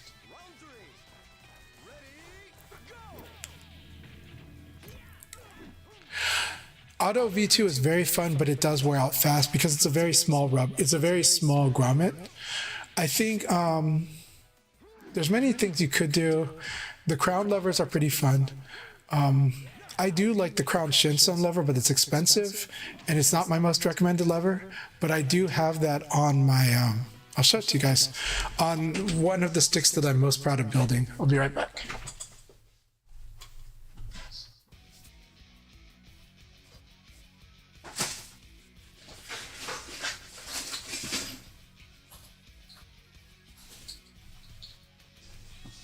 So I call this lever the jet setter, and this is a lever I built, and it was from, there's a Japanese builder called Kuro Makisuke, and he makes these things, and these look sick. And this one is his kind of homage to like Golden Lever actually, because he used the iris design. And so this is that stick, right? And it's kind of see here. It's even got a handle here, right? You can hold it up like that. And this one, I'm using a crown, the Shinsun crown. You can hear its clickiness. This one is a lightweight crown, but what I did was I put this light wooden ball top on it, and because this ball top is so light that it makes the lever feels heavy, and so you have more control, but it is not a high tension lever. This is the lowest tension lever that crown makes. And so this is the crown, again, the Shinsun crown. That's named after a player, a King of Fighters player, I think from China, because this is their spec. It's got medium throw, medium short throw. It is square gate. This is a Squircle gate. And it's a fun lever. And then I've got smaller Crown 202s, but these are 24 millimeter instead of 32 millimeter. So these are smaller buttons than what your normal buttons are. Very portable stick. I took this with me to China, played this in China. It's a lot of fun. Yeah, so this wooden ball top, now there's many wooden ball tops. This wooden ball top is, you can see Senjo, maybe, I don't know if you can see it. Let me turn on the lights here. Now this one is specially ordered, and I don't know if they're selling them anymore. But this one is by Senjo, and it's not lacquered, so you can feel the grain. And this is made from a very expensive wood from Japan. So this is authentic wood, certified even. They give you the certification. But they have different woods, and you can smell it. It smells really nice if you like the wood smells. And so that said, it's super lightweight. It's not lacquered or polished, so you will feel the grain. So this combination of lightweight and grain gives it a strong feel. If I put this on a lot of normal Korean levers, it's too much feel for me. It's like a lot of noise in my hands. But if I put it on a Sanwa, I love it. It's one of my favorite, like honestly, almost as much as doing the Auto V5 mod on the Sanwa. I like just simply putting this ball top on a normal stock Sanwa JLF, and it does the job of making it feel like it's a little higher tension, but I get a lot of feel because of the grain on this wood. And that was a big revelation for me. I actually made a big deal about it in some of the lever discords when that happened. And so that's when I told everyone, hey, I know at that time, everyone is looking at like heavy tension with like heavy weight parts, right? Because they like that feeling, and that mushy feeling feels so good. I like it too. But I was like, I'm starting to, now that I've used this ball top with the Sanwa JLF, I was like, I really like light parts with light tension. I was like, what you get is you get more control, and it's not exactly heavyweight. It doesn't get unwieldy. It doesn't go out of control. It doesn't bounce as much, but you do get this is the lightest tension they've got, but you're getting this neutral acting like there's a little bounce, but this bounces almost like an American stick. And yet it's the super light tension. But that's because of how lightweight this ball top is on this lightweight setup.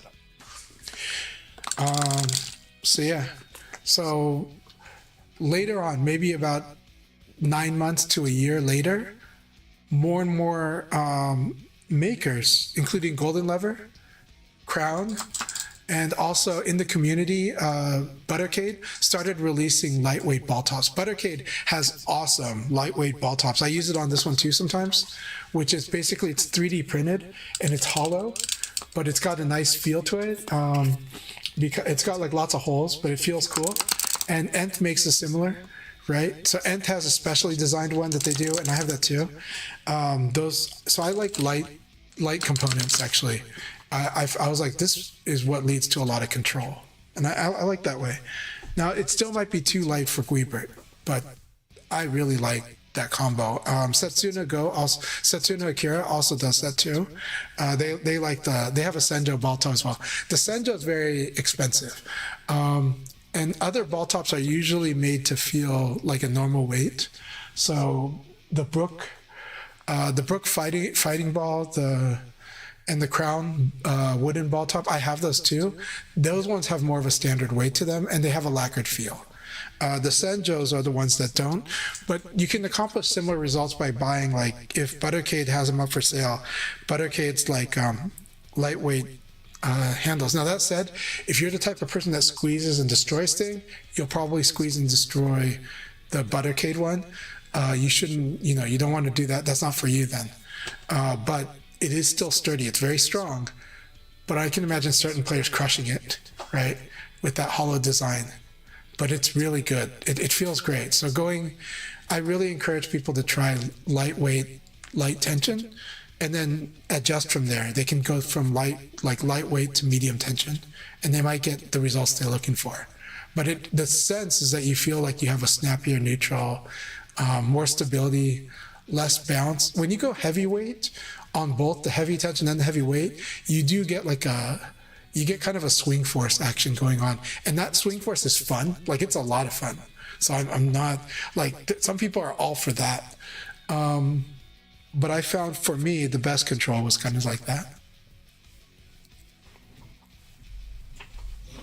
Stealth, yeah.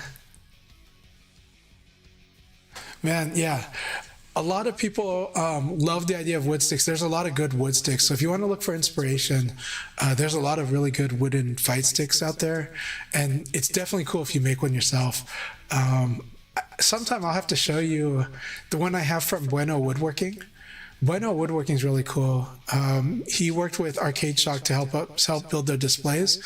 And he also made really cool bullet style wooden tops that I really like, and he also made wooden caps for certain Sanwa buttons, and it's really satisfying. It's noisy, but it's satisfying. It feels so good pressing those. If you like the feeling of like the Hayabusas, like the Hayabusa buttons by Hori, and you like that, like how light they feel, like that light plasticky feel, he accomplishes something similar with these wooden plungers. And I'll have to show it to you sometime, Puella Nax. But also the stick itself is beautiful. I almost commissioned for him to do a Leon stick based on the Japanese players' like artwork, which just looks more kind of like those pane glass portraits, like in a Catholic church, but it's like Leon. He likes to do this type of sharp style with geometric shapes, and so I was like, well, maybe he can do that out of wood, right? And it would be like you would see things. Oh, sorry, let's spar. I'll do a couple matches for the next. Let's see here. My Kage is not the best, but I should do it. It should be fun. Let's train Kage together. Okay.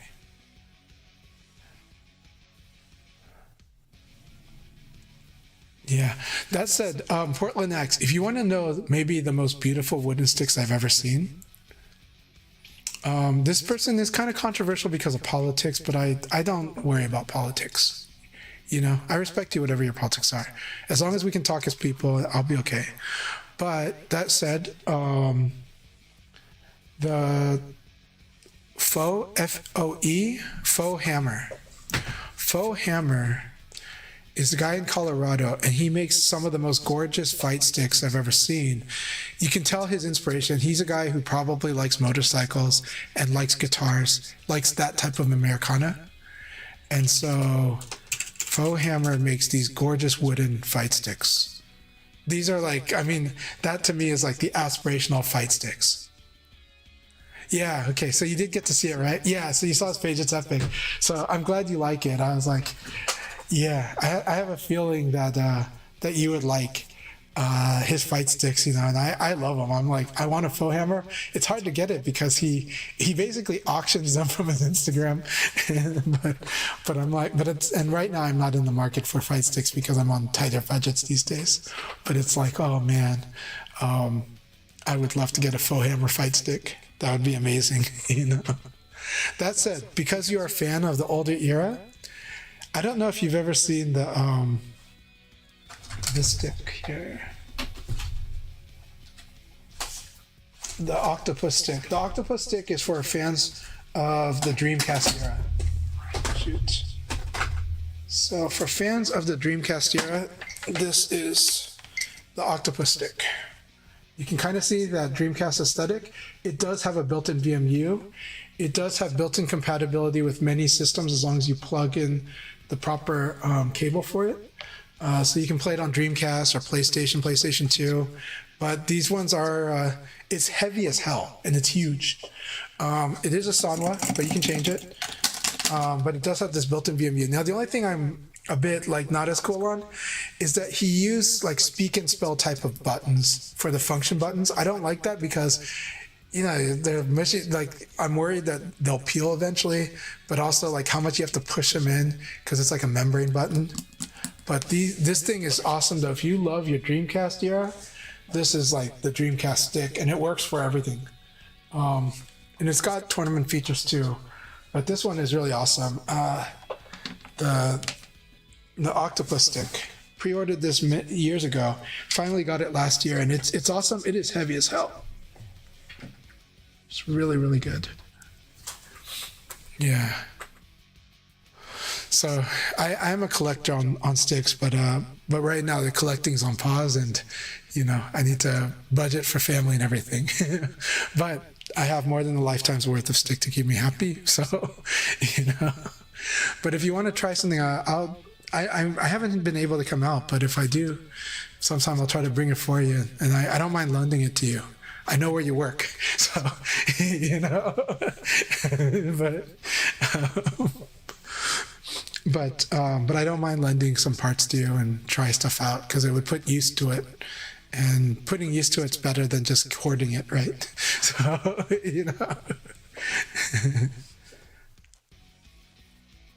but yeah, with VF it's fun, and now VF is not the most demanding game on when it comes to sticks.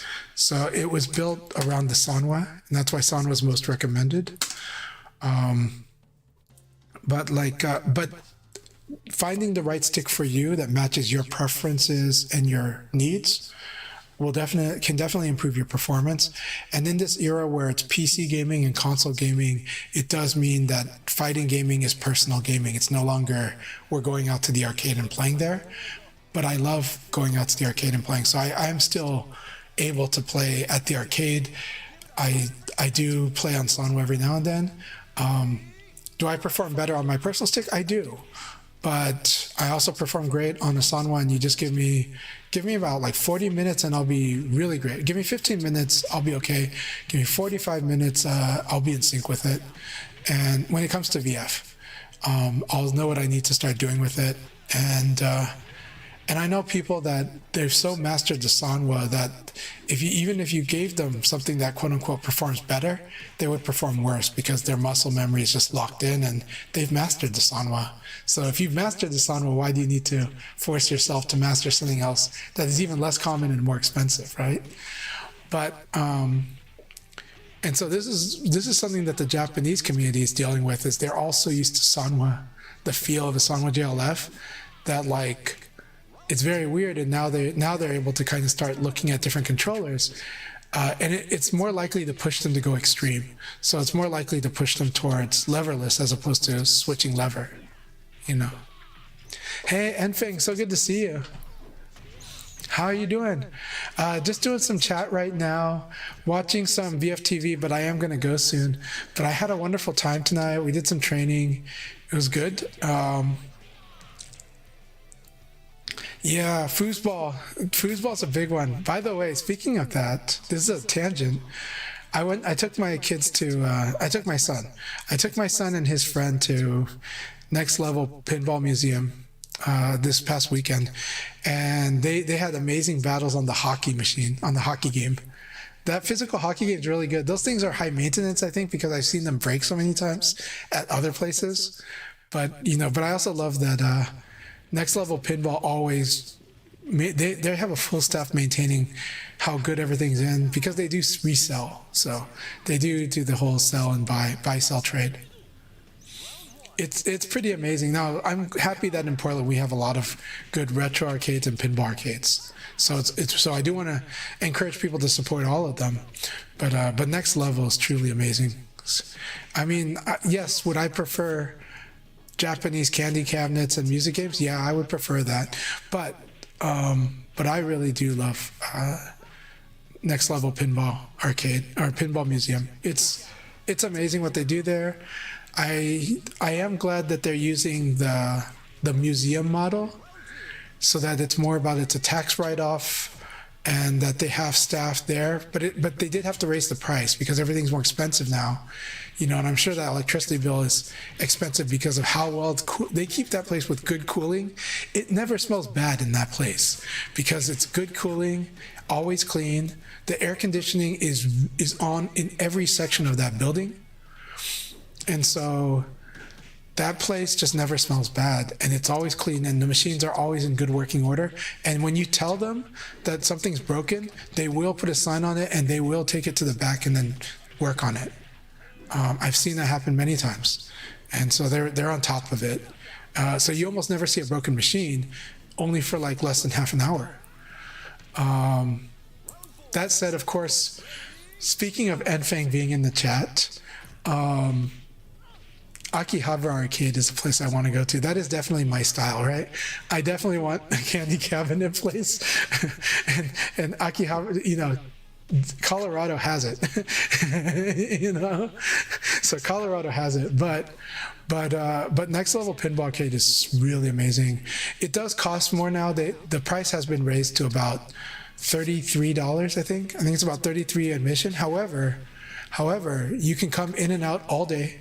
You don't have to just stay, and you can bring food and drinks inside. Just don't bring alcohol.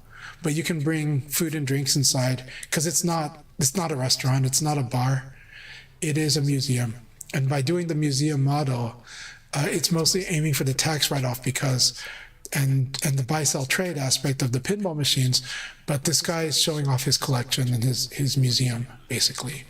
And so, you know, the staff are well paid and they work really hard. Go ahead, knock yourself out. Round one.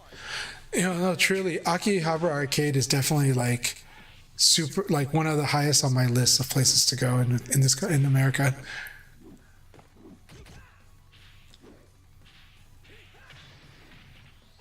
I see.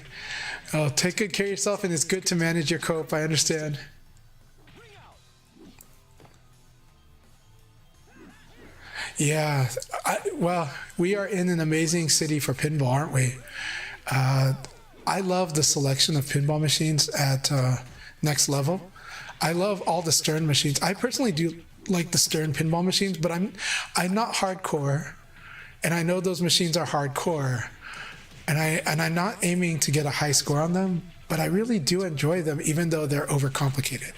I know that the critique about Stern is that they're going beyond hardcore, like, right? Like a lot of the classic pinball machines have routes that you want to go on and enjoy, and you know, it's like you're taking a tour through that game.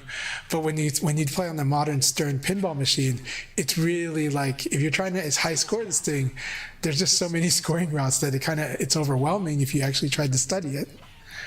So I definitely understand people's critique about it, but I also think these are the highest budget, highest, like, it's not most hardcore, but there's just so much going on.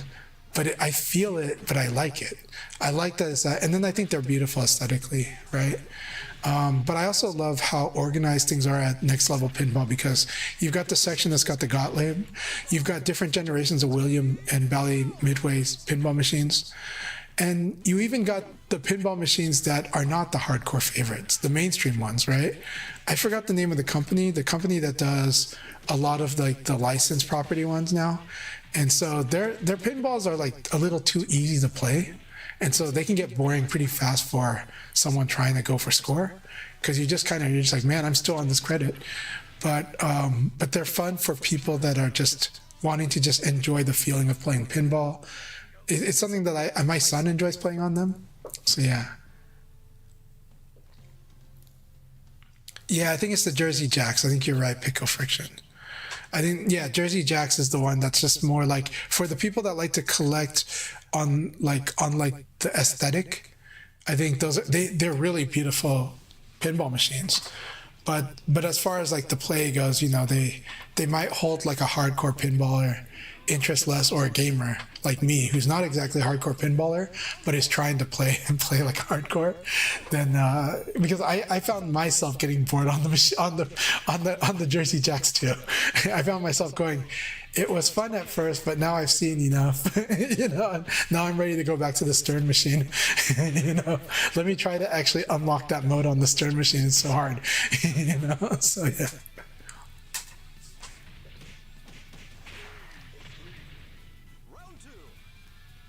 No, trust me, not gonna lie, when Guibert is talking about the 6 pound string, it really does make me laugh, because I just don't see myself going 6 pounds. I do try heavy spring, heavy tension too, and it's not for me. Extra heavy is definitely not for me, but I've tried them. But there are people where it's really for them, so there's a lot, especially in Tekken. Tekken's inputs are not that forgiving, so VF does a lot of thinking for you, which could be good or bad, but it does a lot of it. So Round three. Ready, go. I see. So Guibert style doesn't mesh well with 3 pound. That is interesting. Yeah. Grommet, you might like Grommet if you find the right grommet and the right levers for you, but that can be expensive. Not that I think you're strapped for cash. I'm under the impression you're not that strapped for cash, but I could be wrong. But I feel like there's probably going to be a Korean lever that you would like, Guibert. That said, there are collectors in the Bay Area. There's a lot of them. And there's also a lot of collectors in Southern California. There's got to be someone that would let you try out some levers. It's got to be someone that would let you try them out.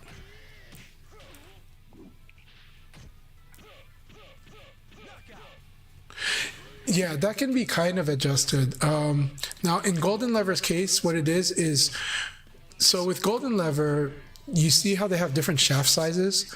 That shaft size determines the throw. And so I actually have the throw on my Golden Levers are closer to a Japanese lever's throw.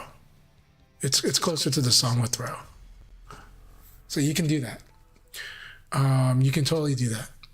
Now, with Crown, maybe not. And with a lot of other Korean levers, no. But Golden Lever specifically, you can do it because you just changed the shaft size. Now, you want to increase the shaft size for shorter throw. Why? Because the throw is determined by the collar. And so it's the topper of the shaft hitting the wall of the collar.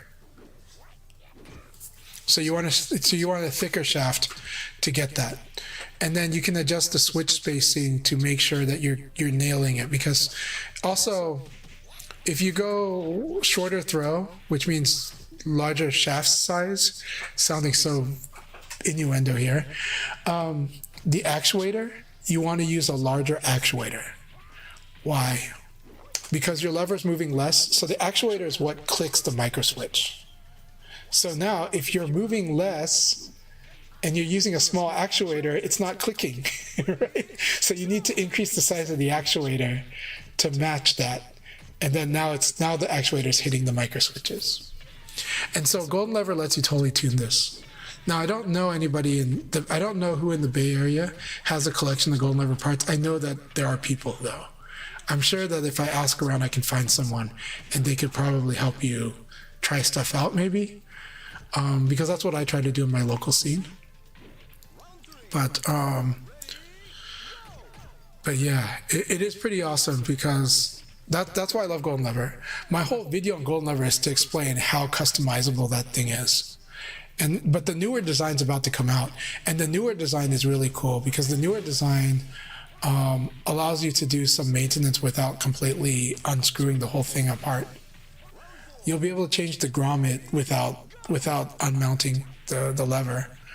And the new design, which is similar to what a Buttercade did a similar design on something on a newer form of the V5 Sanjaks, but Golden Lever has done their own way of doing it. It's a little different, but it accomplishes a similar goal. So there's a lot of cool stuff happening in levers, but you don't have to do that. I mean, you can just get whatever you could find. But what I am saying is you can make a tighter throw and you can tune the actuation. But Golden Lever is expensive. I think it's worth the price, but that's me. Not everyone thinks it is. There's a lot of people that would complain about that price. It's not cheap.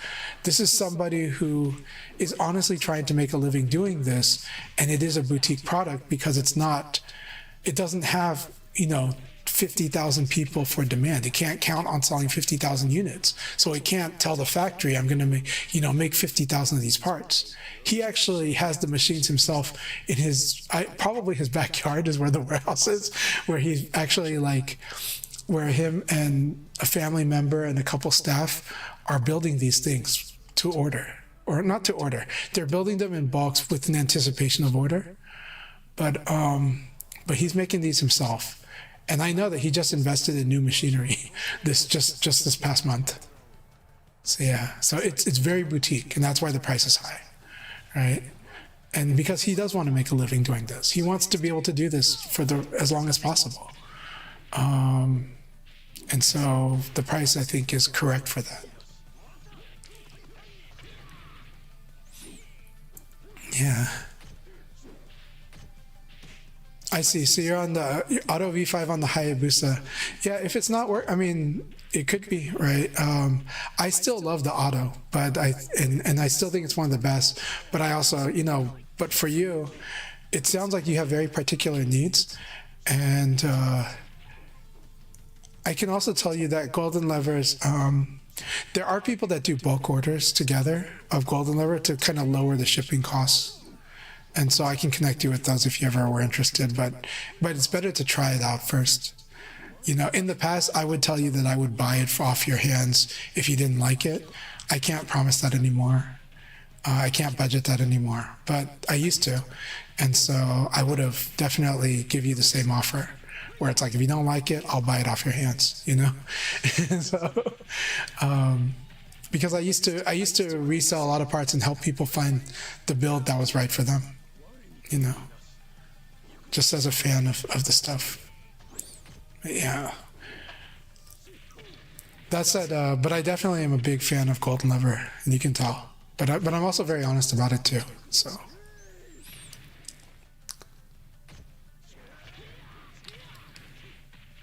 So yeah, the throw is totally up to it.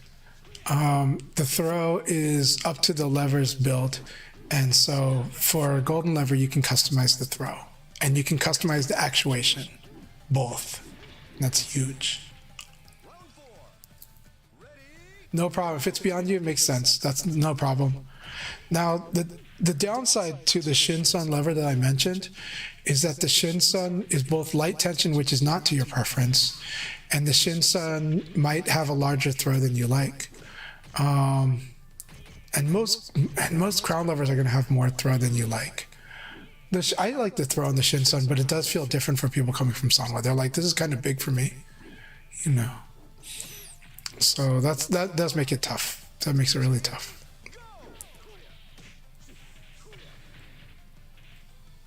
I like the JLX Silent quite a bit. I'm glad that you ended up liking the JLX2 Silent more. I'm glad. Not everyone does, but it's up to the person. But I'm really glad you like it because I think it's really good lever too. But generally both of those they're affordable, relatively speaking, and you can definitely find people to buy them if you didn't like them. And then at the same time, they're proven. They work in VF. So I'm really glad that you ended up liking the JLX2 Silent. I think it's a really good one, but some people don't like, for them, the lack of feedback. So I'm glad, Kusano, you like it. So anyways, thank you all so much. I'm going to double check on my kids. They should be already asleep. But this has always been fun. I'm going to find someone to raid. Number said to not raid him, so I won't. But I don't think he's streaming. I think he closed out his stream by raiding me. But let's see here.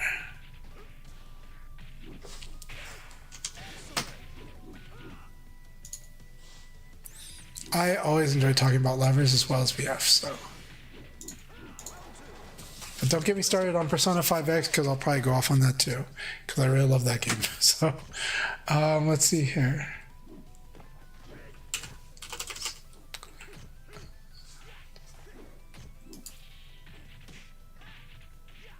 Have a good night, Weaver. Thank you. If you're streaming, I'll raid you, but let me see who's streaming right now.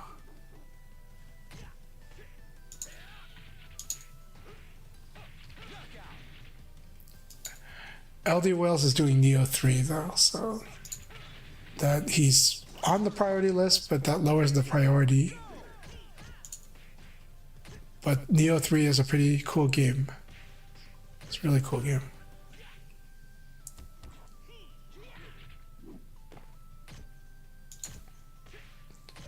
Have you tried using Octagate or Circle Gate? Are you anti-Octagate or anti-Circle Gate? Because you can try those on your setup. If you're wanting that perfect 360. Okay, if you don't like them, fair, because I understand.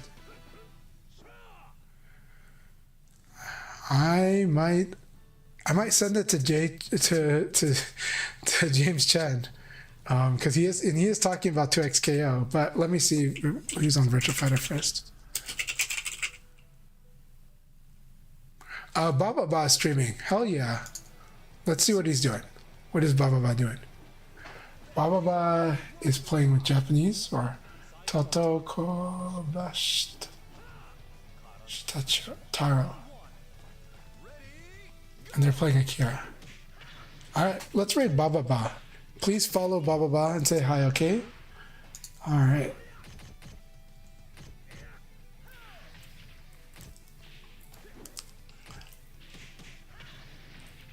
Let's expand our Virtua Fighter channels. Round two. All right, here we all go. Everyone say hi to Baba for me, and thank you all so much for your support. I'll try to be back on soon, but you definitely know that I'm here on Tuesdays for sure. All right, cheers. I'm also Saturday afternoon, Sunday afternoons too.